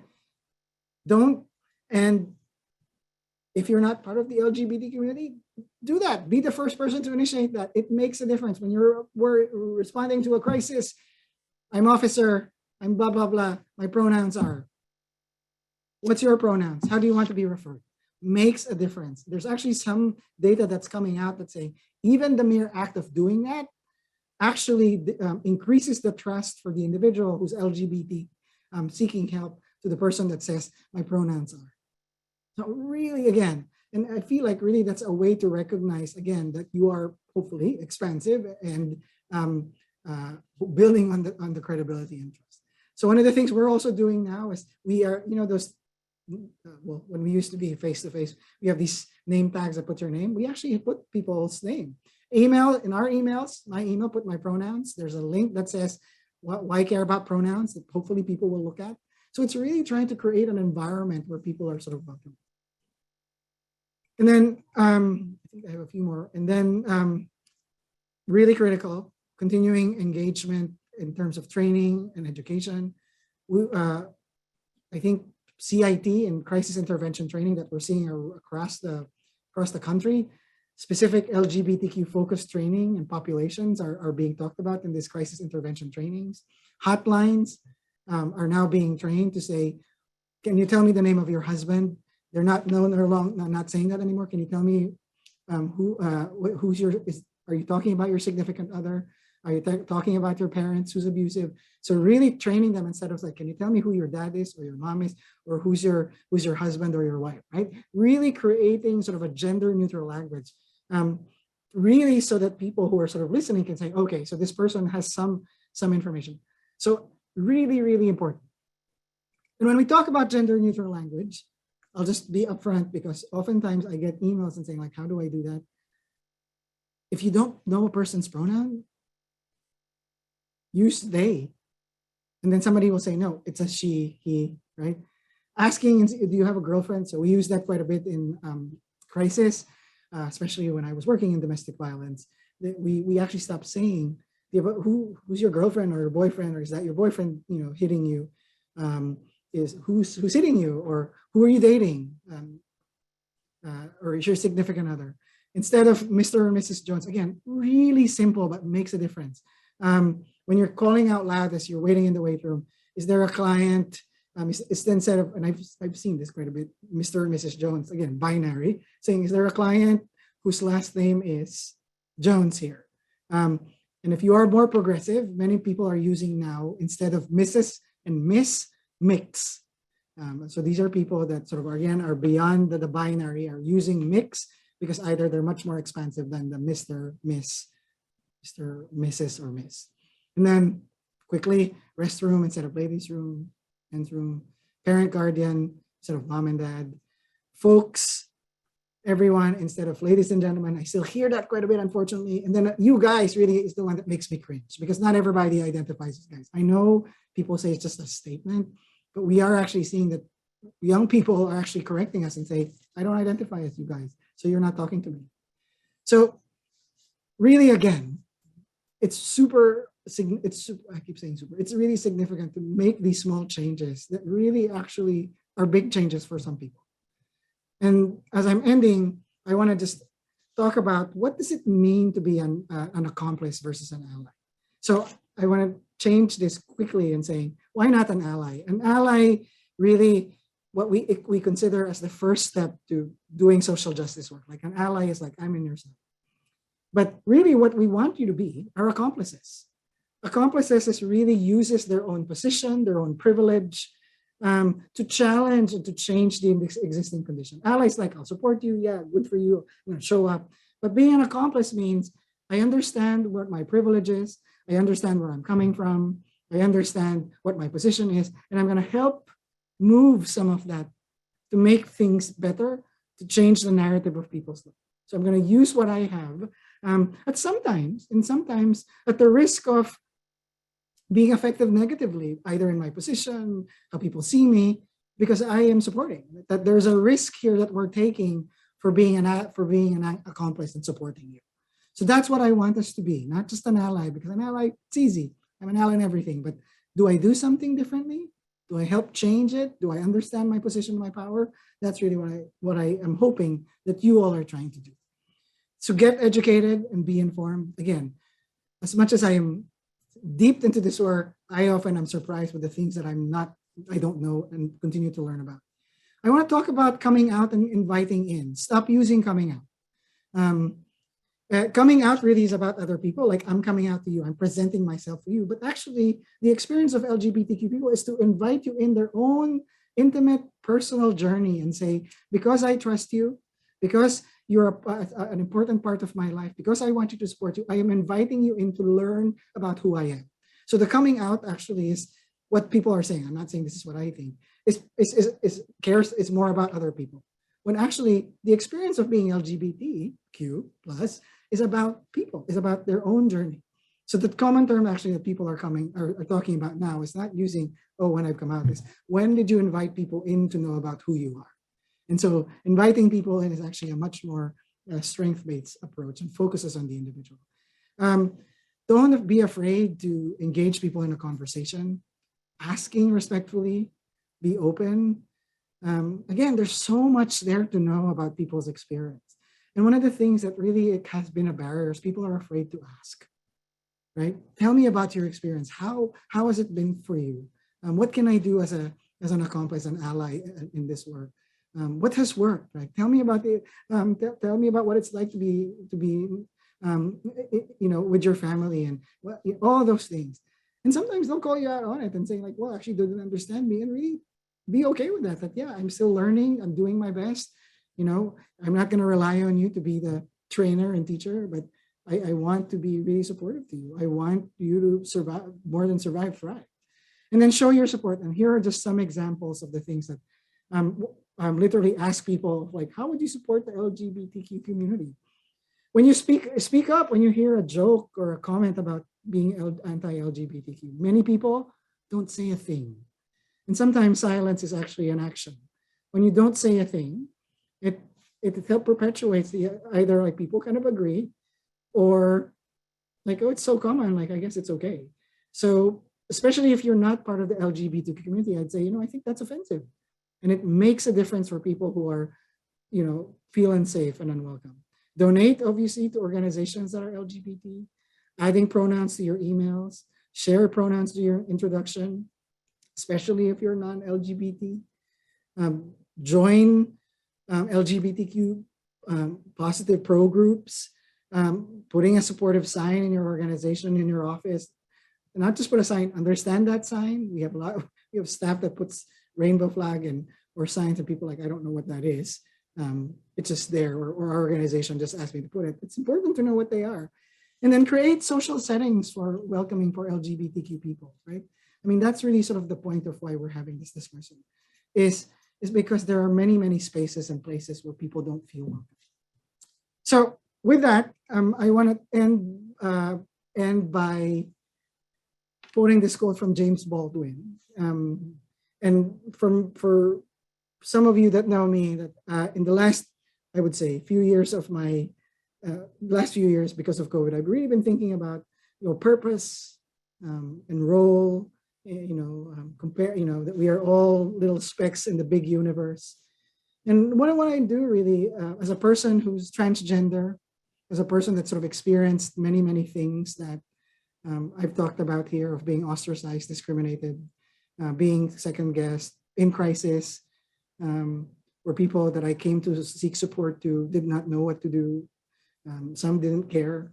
Some had good intentions, but really their effect was so negative that I chose not to come back to them.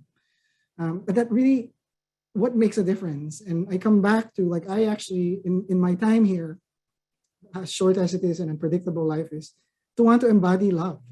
That I am in this work because I love people. And I want to change the narrative of people's lives to be better. Because that means if we change people's lives to be better, the impact is my life would be better. And the people around me in my community, where I work, where I live, where I play, will also be better. And more than anything, right, to be better means that you are successful in a way that you define successful, and that you feel heard and seen. And so love for me really is about embodying the kindness, the optimism, the wanting to help people. And so I want to leave you with one quote from James Baldwin. That love takes off the masks we fear we cannot live without, and know we cannot live within. As you are embarking on becoming better providers, enhancing your skills, hearing people's stories and their lived experience, I want you to think about, like, how can you embody love, especially to this population that have been historically marginalized and continuously be marginalized, continues to be seen as not people who have rights, that deserve, I think, the respect and integrity, and be seen just like a human being. So with that, just to not bombard you, I rely on three resources a lot. And I wanted to sort of share this. The Trevor Project is amazing in their work, Human Rights Campaign, and then the Gender Spectrum, which is actually located in the Bay Area. It really talks about the complexity of just sexuality and gender identity. And then you are welcome to reach out to me. There is my email, and then my also website. And again, it's a pleasure to be here, and I will see if there are questions. Elijah, are you going to help me? Or Yes, yeah, we do have some questions. And I know there's some people on the phone, so I thought it'd be best if I'll just ask the question and then give you a chance to respond. The first question we have, and this was asked a minute ago, but they're curious as to how well the various labels and acronyms work to help people understand about the LGBTQ plus population. That's tough, and maybe some of our panelists can answer that. What the acronym for me is telling is that people want to be seen, that they don't want to be fit in a box, right? That they need to be recognized. And so when somebody says that I'm a transgender individual, they're also telling you that their experience from being gay or bisexual or intersex is different. So that's where I think about what are the disparities that are associated with that community, right? Most of trans, I'm going to say most, not all, like lots of data are saying trans people have the highest rates of disproportionality. So I'm thinking when I'm doing an assessment, do they, employment, right? Are they being discriminated? Do they have healthcare? Because we know that many trans people are really being discriminated in their medical providers. Have they had more experience? Do they have, because of higher rates of discrimination, do they trust providers, right? So maybe my workings with them could be that they have distrust in me, that they'll not come out pretty openly, right? So, or when I'm developing programs, I'm thinking about, well, if I have a women's facility, should I think about transgender women, right? So this comment of like, I'm gonna create a women's residential treatment facility. And they're thinking like, well, have you talked about, well, what if people identify as transgender women? Does that include that? So that's how I would go about really understanding what it is. And again, at the end of the day, when somebody says I'm gay, in my clinical practice, I'd say, what does gay being mean to you? Because my understanding of being gay is, and sometimes, yeah, you're right on, and sometimes, no, actually, here's another way. People feel like you're trying to understand where they're coming from. Mm-hmm. Great, thank you. Another question we have, and I think you kind of touched on this during, but I think people are wanting to know some, really solid ways to help advocate around banning conversion therapy. There's really a hard question in that. I think it's advocacy. If you even Google conversion therapy, there are many people that are doing testimony that it worked for me, that it worked for them. And so I feel like it's legislation, it's political advocacy, I think it's medical advocacy. It's just also changing the information that's available. I feel like that's the part. I actually spoke to about a month ago at a recent healthcare clinic, and when parents came and really they're saying like, oh, there were, most of their children were adolescents, and they were saying, well, I don't want my kid or my young person to go on hormones and puberty blockers. I heard that conversion therapy works. And so really thinking about what that means, right? And so because all of these things are coming out. So, and what we do is provide them the best information that we have. Like at the end of the day, you as parents, caregivers will make that decision, but we want you to at least have the most correct, informed decision that you can do. And really link you to accurate research and data. So that's what I would do. Yeah, that's great. So just what I'm hearing you say is like there's some political advocacy we can do. We know what that looks like, but also having the best available information to give to people when they're seeking out that information. That's great.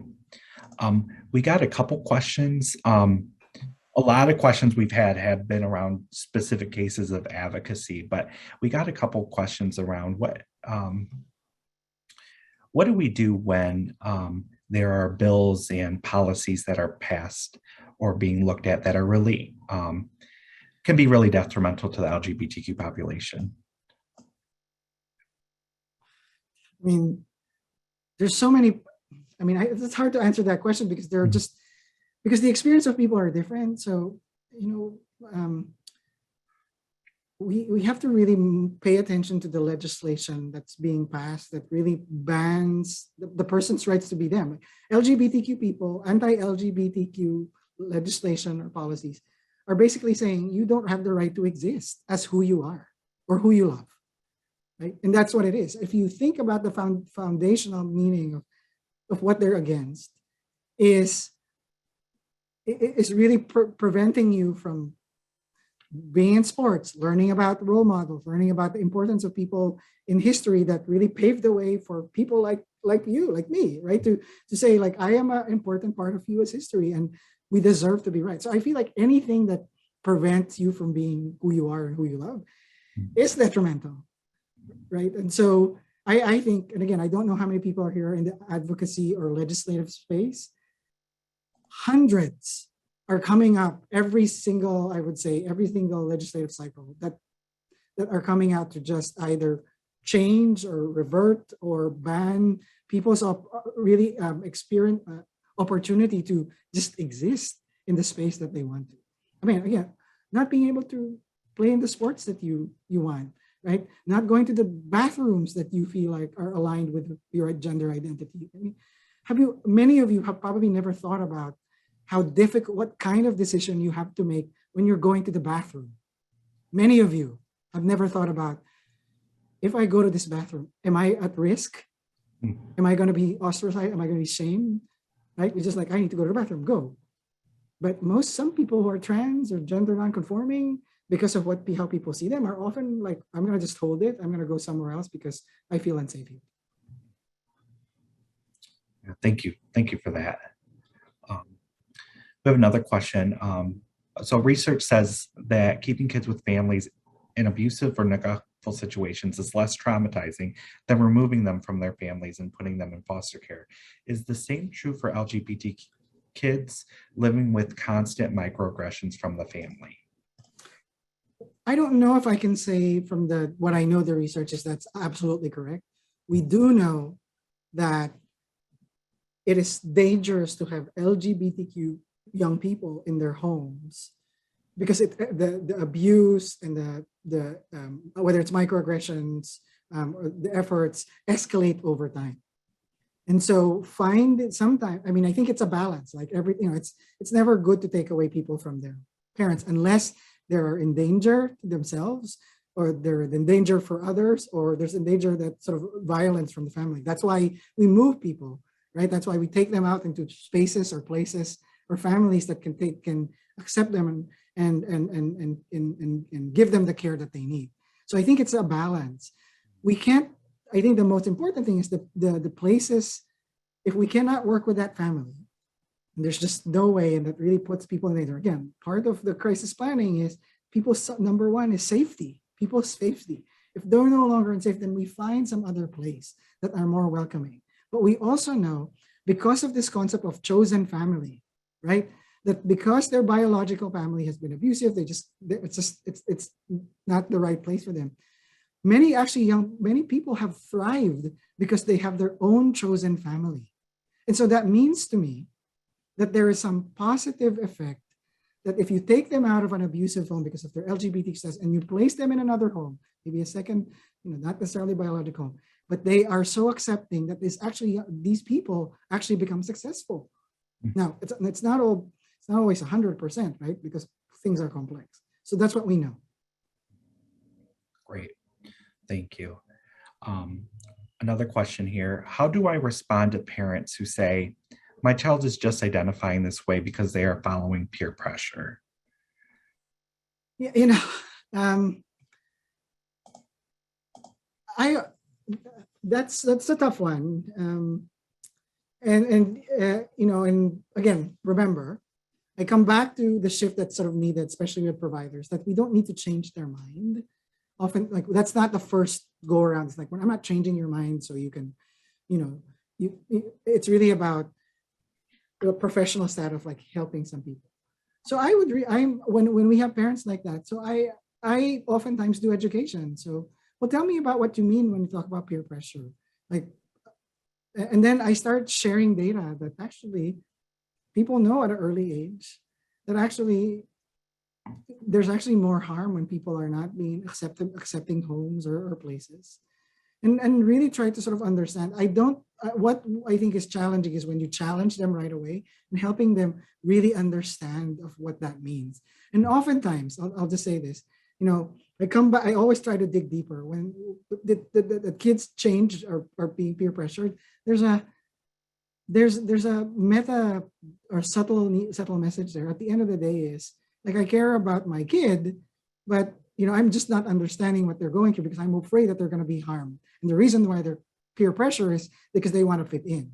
And I oftentimes bring that back to, okay, so if it's a peer pressure, then you shouldn't be worried about it then, because when the peers are gone and they don't care, then they'll show up who they are. But we're seeing actually that's not true. And then also look at the data that more and more people are actually form their gender identity at an earlier stage. But again, the choice is if it's peer pressure, then in a few years when they've graduated high school, they're gone, right? Well, thank you. That's all the time we have. Thank you so much for your presentation and taking the time to answer some questions. I'll turn it back over to Sarah Cook. Hello, thank you so much, Dr. Africa, and for Elijah to moderate. Thank you. And now to share a personal and lived experience, we welcome Maya Miller. Hi, so my name is Maya Miller. My pronouns are she and they. I currently identify as a lesbian, genderqueer person. I'm 20 years old in Springfield, Ohio currently. I'm from Columbus, Ohio, and graduated near there. I'm currently at Wittenberg University in Springfield. I'm an English major with an education minor. So I plan to teach high school English within the next 2 years. I'm also the treasurer of my school's Gender and Sexuality Diversity Alliance. So we create programs for college students on campus for more affirming experiences and support.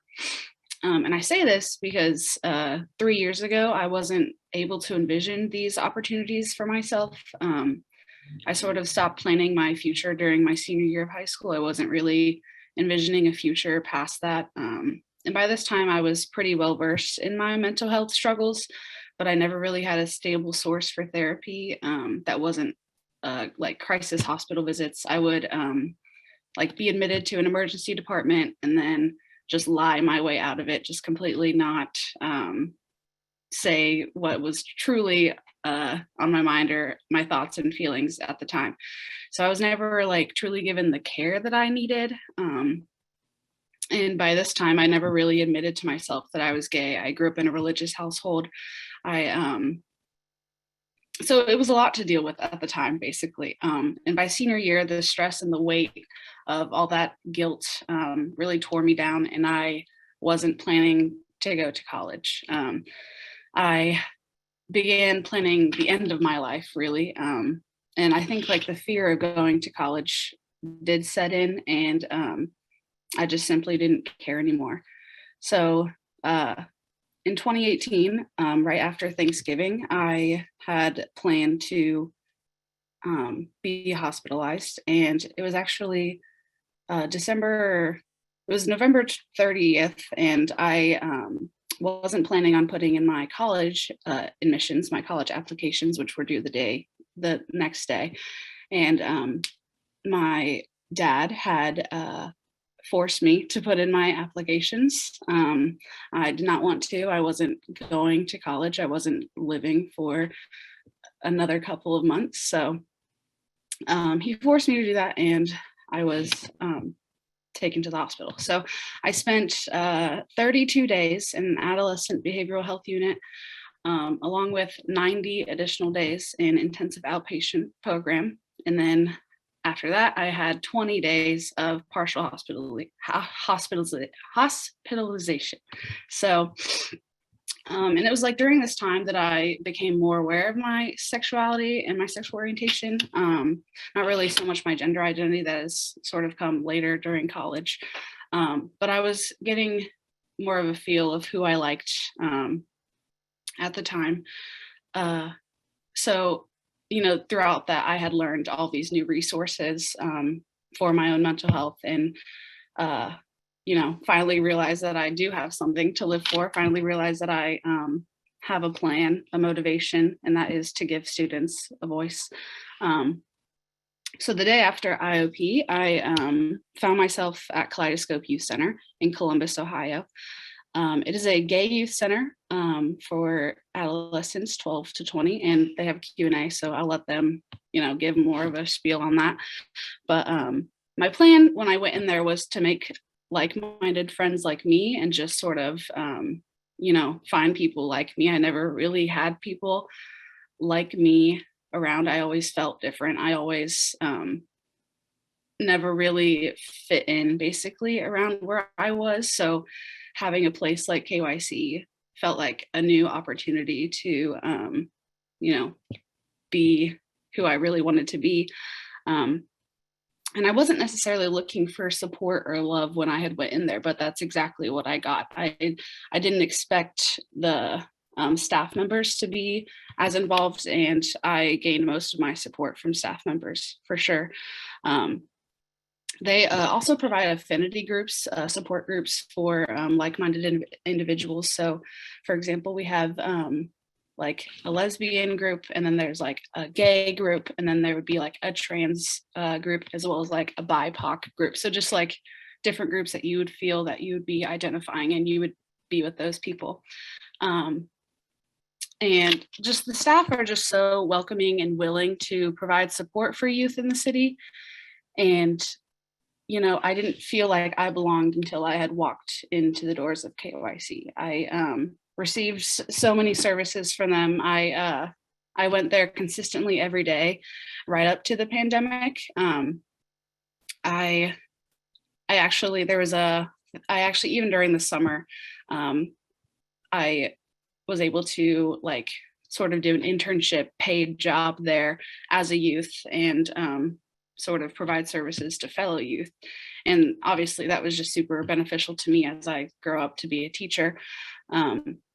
But even as we went into the pandemic, KYC persevered and provided digital support for students. So we have a thing called Discord. It's an app where you're able to like talk to people on like a messaging app and share a whole bunch of stuff. So we are on that almost every day, just being the people that we are and finding support through our other like-minded youth.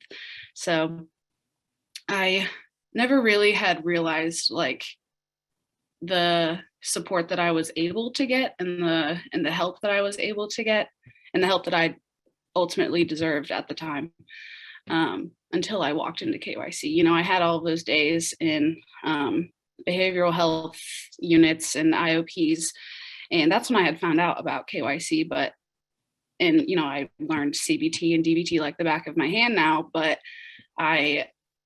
it was the support from people like me that really set in stone like my motivations in life. So that's basically where I am now. I still am with KYC. I am part of our community advisory board. So every month we meet to discuss programming for our youth, doing projects. We still are in person for a couple of things, and that's like really amazing, because I think that's where, yeah, I just saw comment community connection heals. Exactly. So I just think like working within this community has been like the most affirming thing that could possibly have happened to me. And I really don't know where I would be without KYC right now. I definitely like, I just love them. I think about them every day. I think about the staff. I think about how amazing the work that they're doing right now. So yes, I think that's it, but that is my story as of now. So thank you for listening. First up, we do have Alex, and just so we all are on the same page, she has been having some Wi-Fi issues. So if the camera turns off, she will continue to speak and I have her speaking points. Take it away, Alex. Thanks so much, Sarah. You took the words out of my mouth. I was going to give everyone my forewarning of I may freeze at some point, so hopefully not. My name is Alex Anastasia. I use she, her pronouns, and I am the outreach and training coordinator at Bravo. So talk a little bit about Bravo, which is the Buckeye Region Anti-Violence Organization, and not the Italian restaurant, although we have gotten those phone calls. Bravo focuses specifically on anti-violence work within the LGBTQ community in Ohio. So when we're talking about our anti-violence work, what we're talking about is sexual violence, relationship or intimate partner violence. And we say it this way because it's better known as domestic violence. However, domestic violence insinuates violence within the household, and relationship and intimate partner violence doesn't necessarily happen within the same lived space. It can for sure, but it doesn't necessarily. So sexual violence, relationship violence, and hate and bias violence, specifically hate and bias violence that is, aimed towards folks who are members of the LGBTQ community, although we have worked with folks who are dealing with anti or hate or bias violence that's racially motivated, often because oftentimes those things intersect, racial violence and homophobic or transphobic violence. We do our work through a myriad of kind of outlets. Mostly we do education, outreach, training, and survivor advocacy. So the education, outreach, and training kind of sits at the one end of community outreach, and then the survivor advocacy is more of a one-on-one experience where we have advocates or case managers that work with folks, and I'll talk a little bit about that. So Bravo has survivor advocates who do work one-on-one with survivors. When we're talking about survivors, we're talking about anyone who is currently and or has experienced in the past any kind of violence. We have folks call us when they've just experienced some kind of violence. We've also have folks call us who are survivors of violence from several years ago, but may need assistance in working through something or gaining access to resources, or perhaps they experienced violence several years ago and they're still dealing with fallout from a court case or medical treatments and they want support. Our advocates provide things like resource referrals, so figuring out what partners in the community to connect folks to. For example, whenever we get calls from youth, we almost always refer over to KYC. We will work with youth to get resources, but we don't work with youth one-on-one through advocacy, so we need to connect with community partners. We do safety planning, and that can be someone who is currently in maybe an intimate partner violence situation and needs to get out or needs to keep themselves physically safe. That also may be someone who has experienced an assault or violence from someone they could interact with. So maybe it's not an intimate partner relationship, maybe it's a coworker, maybe it's someone they could just see on the street. So we take folks through safety planning and what kinds of things they can do to kind of keep themselves safer and what kind of resources are available. And our advocates also work as, when I say case managers, they work with folks ongoing, right? So there are a lot of people who will call us for a one-time or two-time phone call for services or referrals. There are also folks who we take in as clients, and our advocates work ongoing with these folks.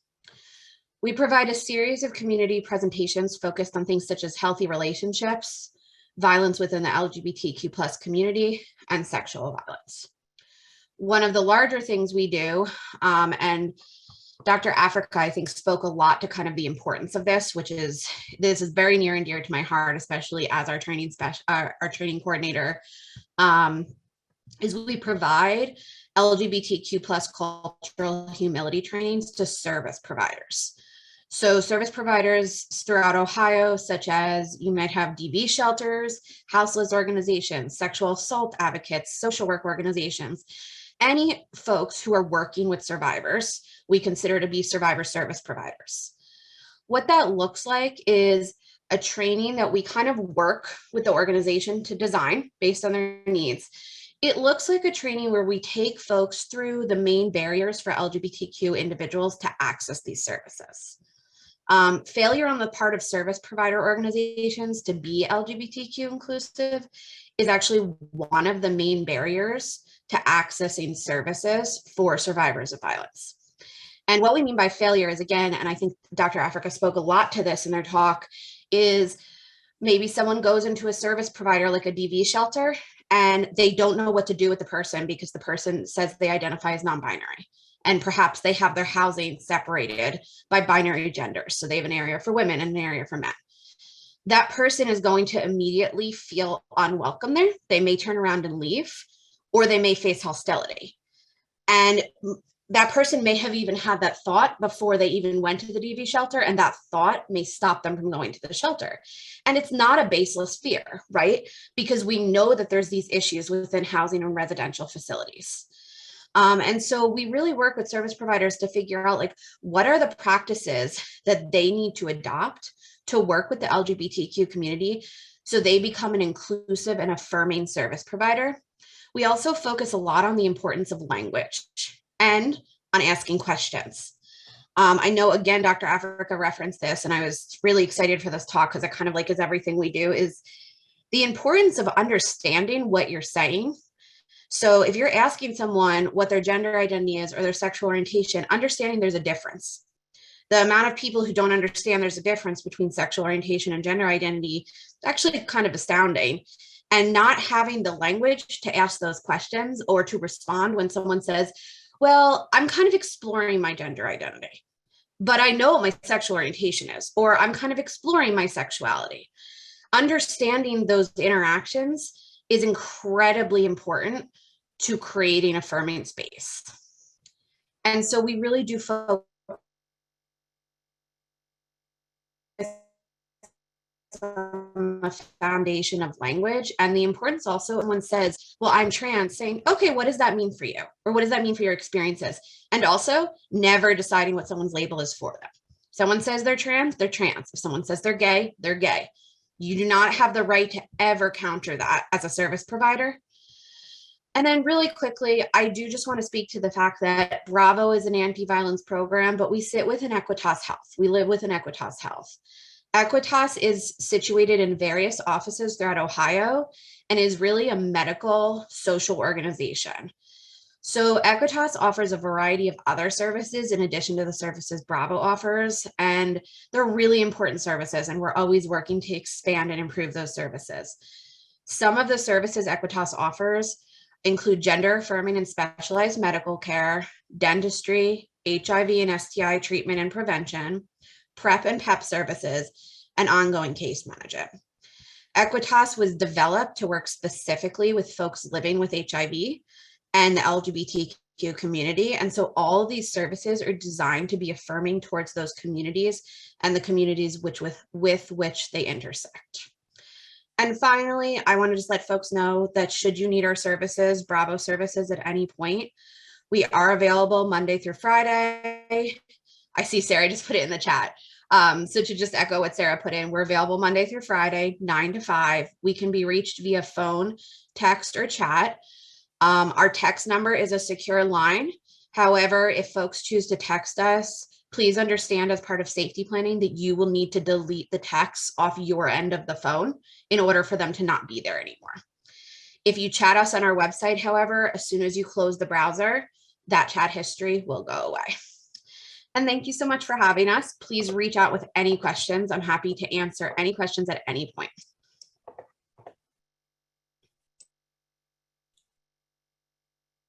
Thank you so much, Alex.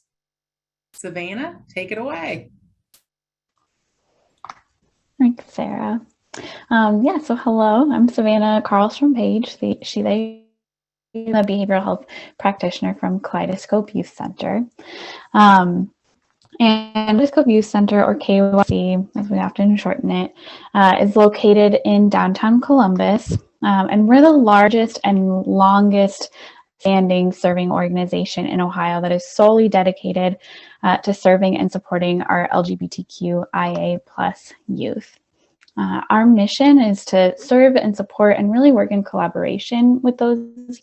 And our work is informed by the practices of restorative and transformative justice, of intersectionality, anti-oppression, racial justice, and trauma-informed as well as healing-focused care. We're really committed to providing supportive and collaborative services that acknowledge that people, and that includes our young people, are the experts in their own lives, and really highlights their power that they hold for themselves and their lived agency and experiences.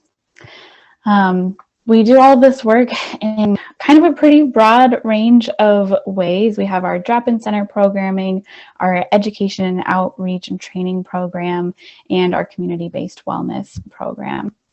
The drop-in center is probably what we're most known for. We offer programming for youth between the ages of 12 and 20.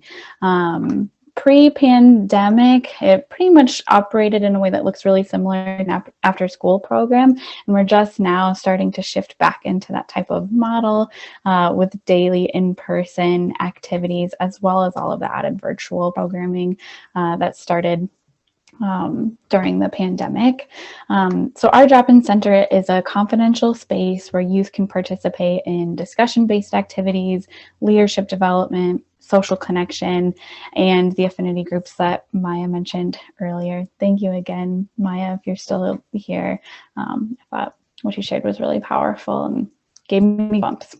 That kind of stuff is why we do the work that we do.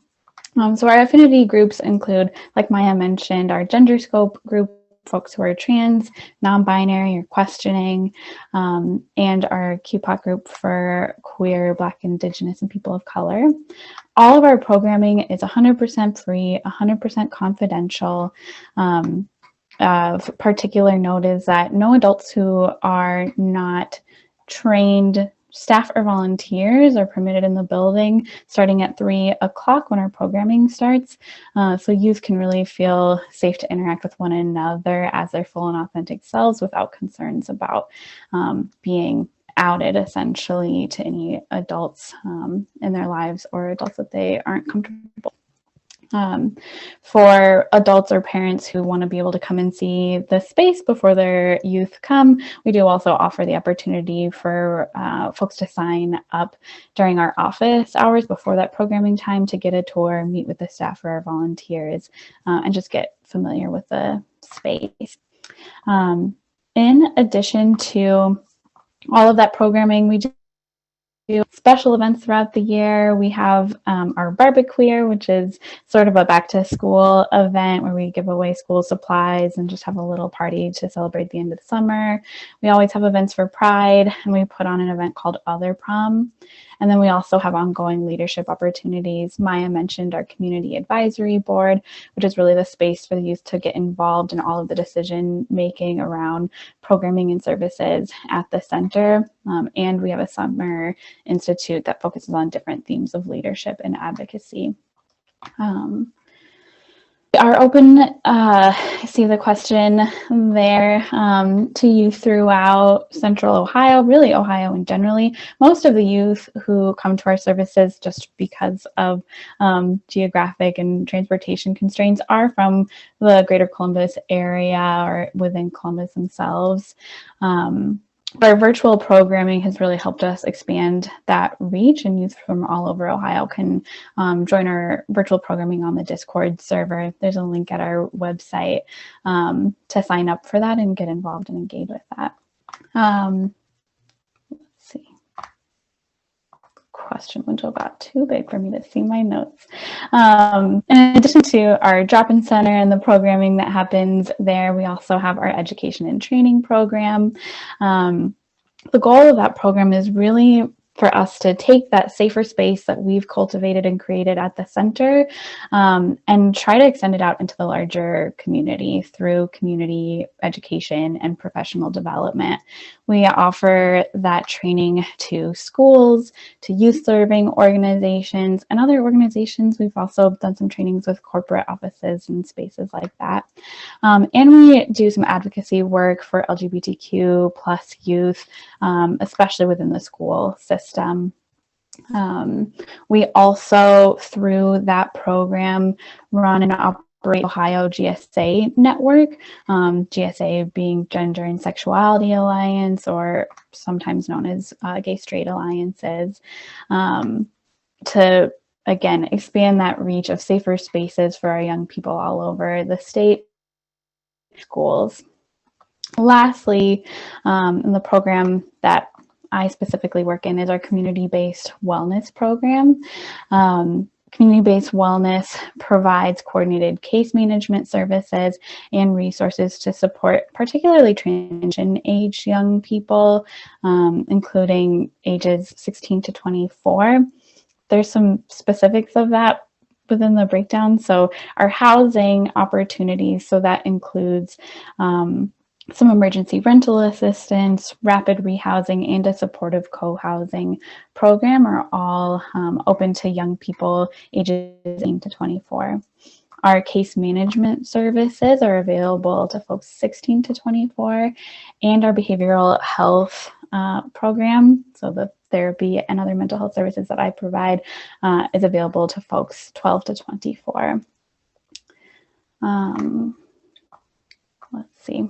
And all of those goals are, of course, there to try to support our transition age LGBTQ young people to obtain and maintain self-sufficiency, support them in working toward thriving, and address kind of their needs as whole people.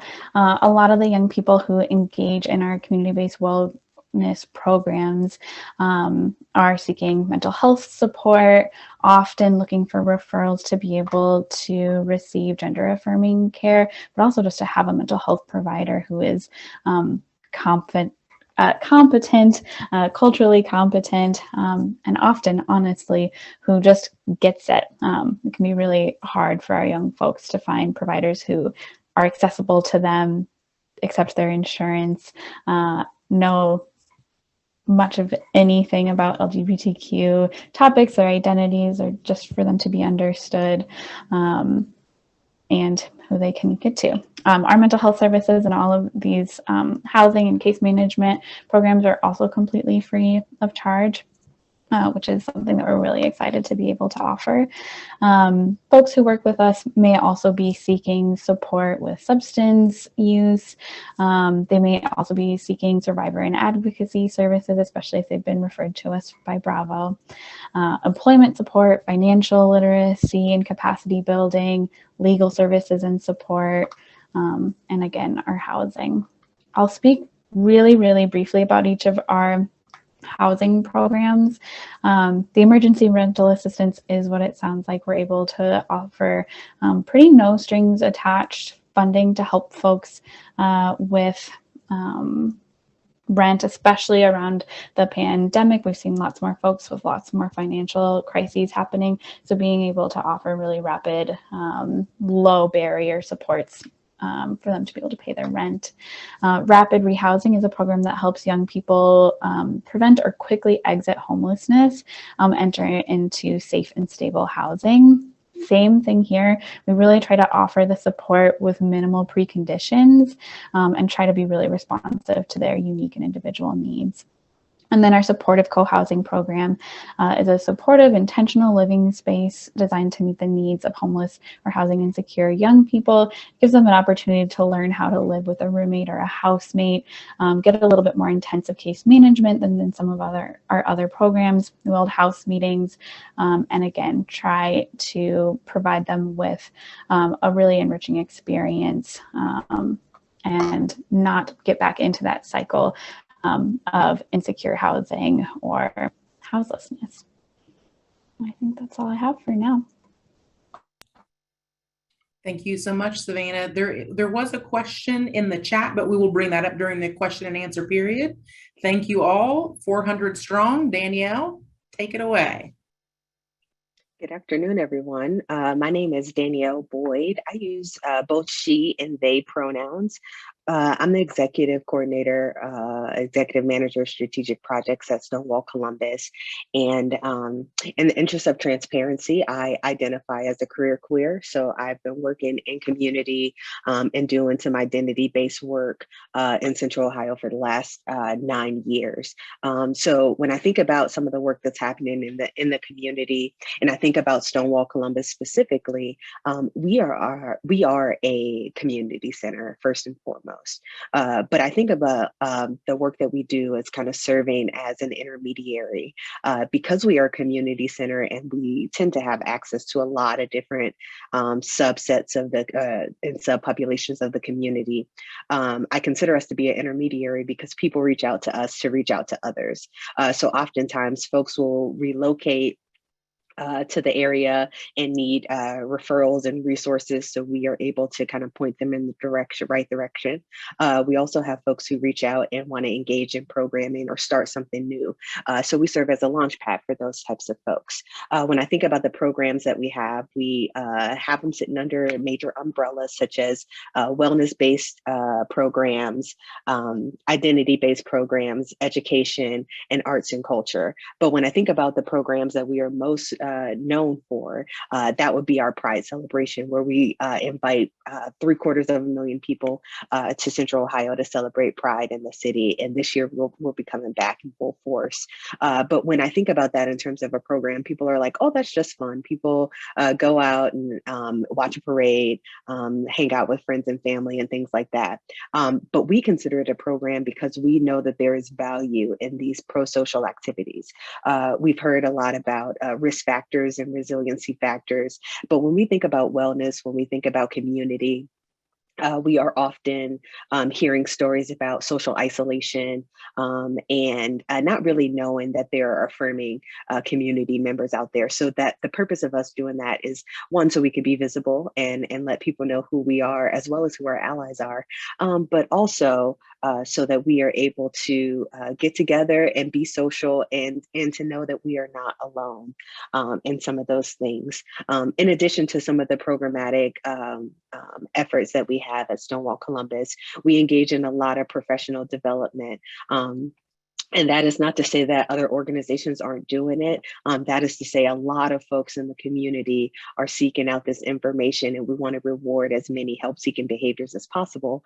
So we love to do lunch and learns. We love to do trainings and support ERGs and BRGs. And I think about those types of organizations, employee resource groups or business resource groups, as being kind of adult version or like after school versions of the gender and sexuality alliances, right? And we want to provide direct support to them as well, because we want our workspaces to be affirming. We want the places where we live to be affirming. We want the places that we hang out and play to be affirming as much as possible. And then finally, when I think about some of the things that we provide for the community in terms of service, we're a gathering space. So we have events that happen within our community that are affirming to folks who identify as LGBTQ+. But more than that, we are providing events and programs for clubs and organizations who want to gather in center. Given the pandemic, we have pivoted to a hybrid model so that we are able to provide services for both virtually and in person, and then are also able to pivot when necessary. One thing I want to commend the LGBTQ leadership of Columbus in doing is really being able to pivot during the pandemic and still provide as many social supports as possible. And when I think about some of the modifications we made, when I think about our AA groups that meet or our NA groups that meet, they've been doing those things virtually, or they've been kind of increasing the frequency of meetings so they can keep numbers down. But when I also think about how much we have been creative, we have invited groups such as Phoenix to the space to do sober meditation, because they are a sober group that gets together, an activity group that gets together. We also have a sober writing club that meets in our space on the weekends, and they provide reflections and some social supports and things like that. So as much as possible, we want to make sure that we are visible and present and celebrating everybody in the community, but also that we are gathering, whether that is in person or virtually, so that we can eliminate some of those risk factors that come along with social isolation and kind of put us at risk for whatever the kind of negative outcomes are. I will enter my contact information in the chat as well as the website for Stonewall Columbus. If there are any questions, I'm always able to answer them and point you in the right direction if I cannot. And if there are ways that you all think that we might be able to leverage the space, definitely feel free to reach out, because we definitely want to uplift the work that's happening in the community, as well as kind of continue some of those efforts. If there are any questions for me, I'm available to see them in the chat if they are there. If not, I think we are going to transition to a full Q&A. Sarah, if I'm correct. You are indeed. Elijah, do you want to take it away? We just had one pop up in the Q&A. Yeah, so this is a question to the full panel. Do you know of any LGBT chemical dependency and sober living places?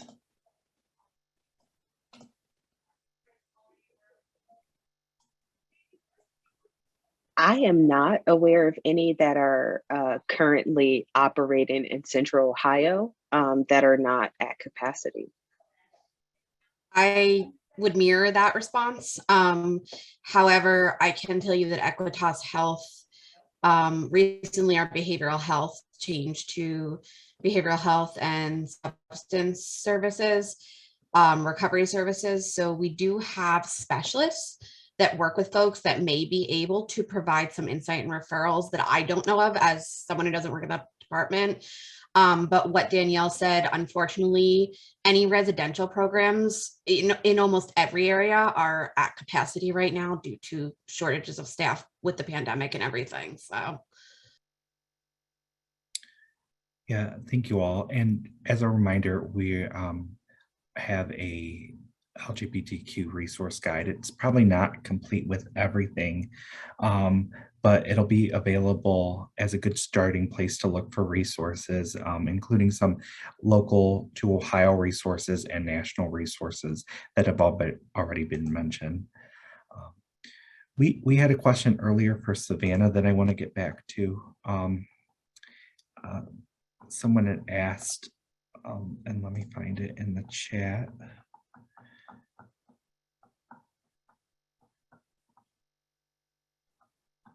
Do you have any programs that would be appropriate and beneficial to the IDD population who are also part of the LGBTQ plus population? Yeah, that's a really good question. And I would say that we see a really large number of the young folks who engage with services at Kaleidoscope who identify as neurodivergent in some way, shape, or form. And that there's especially a lot of intersection there between neurodivergence and transgender identities. So already, without even having a specific space necessarily or a specific program, that's a huge number of the folks who come and engage with us. We do, in our virtual programming, we have some specific channels of our Discord server that are dedicated to talking about experiences living with various disabilities, both intellectual and physical developmental, and neurodivergent experiences. Issues related to neurodivergence also frequently come up in our Wellness Wednesday program, which is a registration required sort of psychoeducational and also community space to talk about wellness generally, but especially mental health and wellness. So I definitely recommend for those young people, for the in-person in particular, that's just for our 12 to 20 young people at the center in person every Wednesday. And then anyone who is eligible for KYC services, hop onto the Discord and participate in the conversations on our mental health channel there as well. And again, lots of intersection with our divergence and disability there. Great, thank you. This question is to the panel. This was actually asked earlier in the presentation. We didn't get to the question with Dr. Africa, but I think you guys might be able to provide some insight here, or the panel might be able to provide some insight. Someone had asked about advocacy efforts for trans youth going on a field trip or a school trip to be able to stay with the gender they identify with, and they're just looking for some advice on how to best advocate.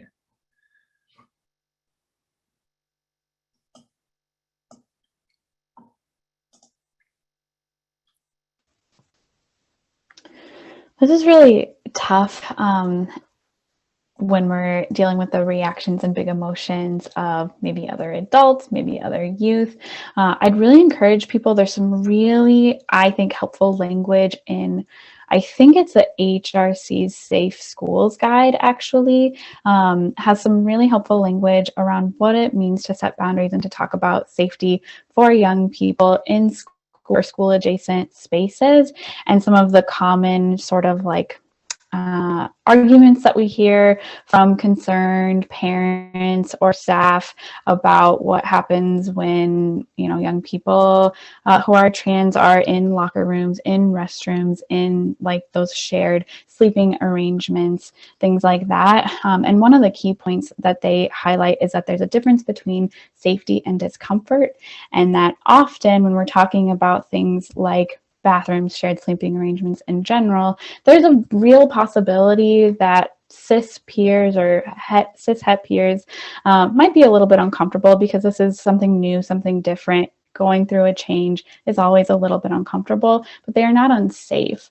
But if this trans person is housed in the wrong sleeping arrangement for their identity or is sent to the wrong restroom or locker room, that truly might be unsafe for them, and we need to prioritize safety or comfort. I was just going to add what was put in the chat already by Kim, which is Equality Ohio is an excellent resource for this. They may be able to provide legal assistance, and if not, they should be able to at least direct you to the resources that you need to get involved. Unfortunately, these are incredibly complex scenarios, and we don't always have the best protections in Ohio to help us leverage arguments. But this is Equality Ohio's area, and so they're going to know anything there is to know basically about what options are.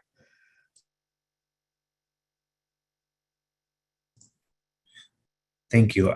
Danielle, I don't know if you had anything to add. Okay, great. We have another, this is a big question. You can probably see it in the chat. I'll go ahead and try to summarize it for the people on the phone, but we're looking for recommendations on how to build a community of support services when one doesn't exist in a community. What systems need to be in place? Who are the necessary stakeholders that are needed to be able to establish some support network for LGBTQ youth?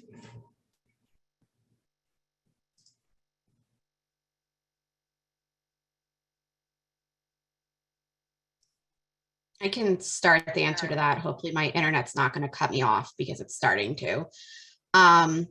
So we work quite frequently with facilities and service providers in rural areas of Ohio because this is an issue we see so frequently in rural areas where there may be a domestic violence shelter, there may be a medical care provider who is not at all LGBTQ inclusive.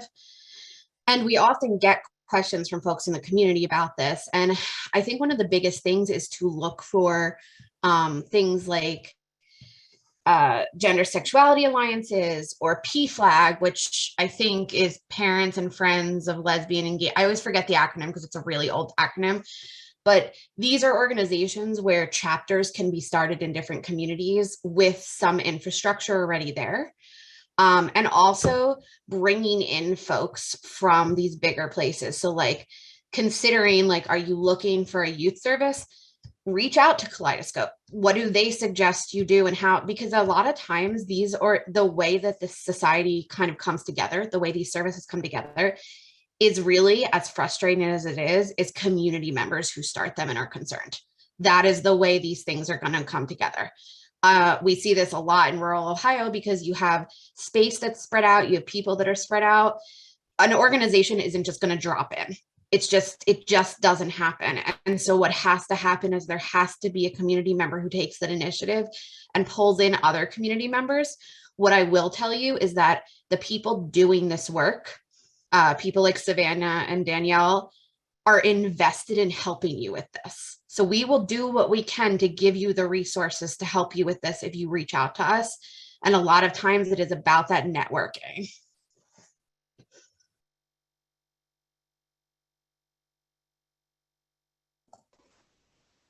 I would also encourage individuals to reach out virtually because we know what the best practices are. It might be an accessibility issue.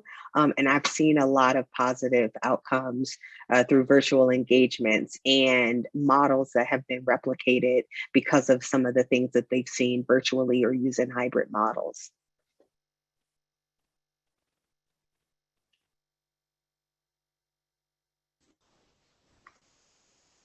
add other than to echo what Alex and Danielle have already said, and to just again highlight that even though in these rural areas, the visibility of folks doing the work might be lower for a whole number of reasons, but in most of these spaces, there are pockets of folks who are doing the advocating for their young people who are advocating for themselves, adults who have found each other and are trying to work hard together to create community. And so, yeah, reaching out to, I was also going to mention PFLAG or similar organizations. We may also be able to point you to the pockets of folks who have already reached out to us and help you make those connections with one another, because the folks are out there, they might just be harder to find. Great advice, everyone. There's a question that kind of, I think, is related. Someone asked, someone said, I am in charge in Butler County and starting a youth and transitions program. Is it common to just call other programs on their direct phone number? Or is there some position I could ask for specifically to find these team members to get these programs started? I think that it is pretty common to get phone calls saying, "What do I do?" or "This is a situation. How do I help?" I do not consider myself to be a subject matter expert, but oftentimes we've seen some of these things before. We know the methods and models. So I would say call up and ask for the most appropriate person to talk to once you explain the situation. I think most organizations at this point tend to know who to refer folks to.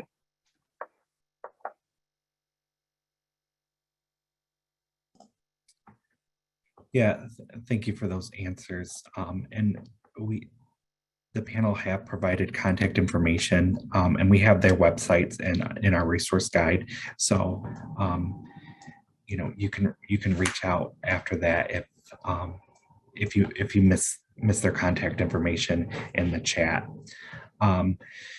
We do have a couple more minutes for any other questions.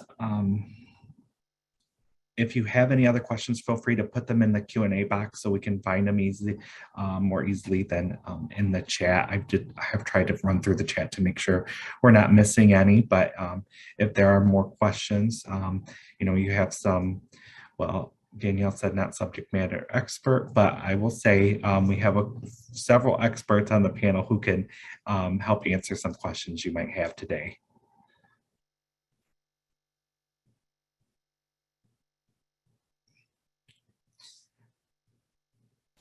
There is a statement in the chat, and this goes back to the question about the youth who identifies as trans and going on the trip. The person said that it's really about the parents more so. It's a more of a parental concern, and I would just ask if anyone has experience. I think, you know, anyone who's worked with children knows that parents are probably more difficult than working with the actual child. Is there any advice on working with parents and, you know, when you're working with this population?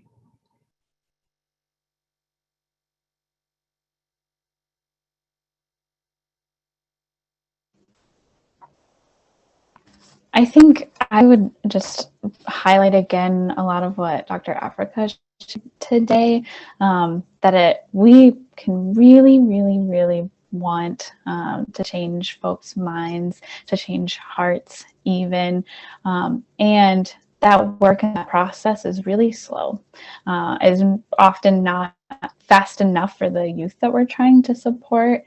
And so I don't want us to let go of that goal of changing hearts and minds.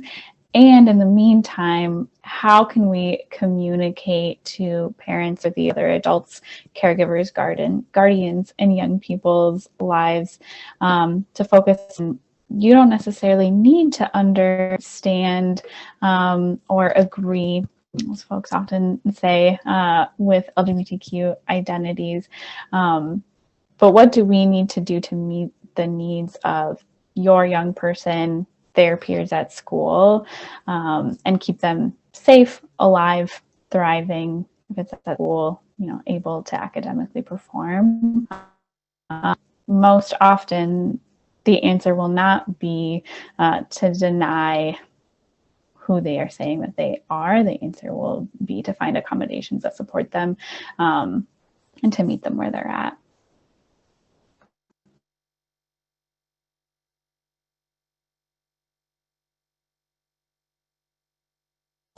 Thank you for that. This is not to the panel, but someone had said they asked a question that was missed, but I didn't see it in the chat. We do have one more question, and I think there's time for this one. Are there IPV prevention intervention programs for the LGBTQ plus community within Ohio? This person did send the question to Alice, but thought they would ask the panel if you are aware of any.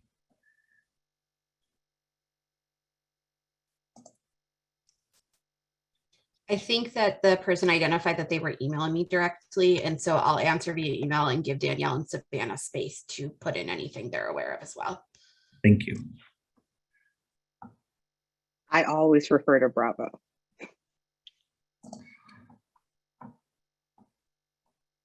Ditto. Yeah, we're happy to provide resources that we know of. Once I receive your email, it'll also be helpful to know what area of Ohio you're looking in terms of where we're looking to refer.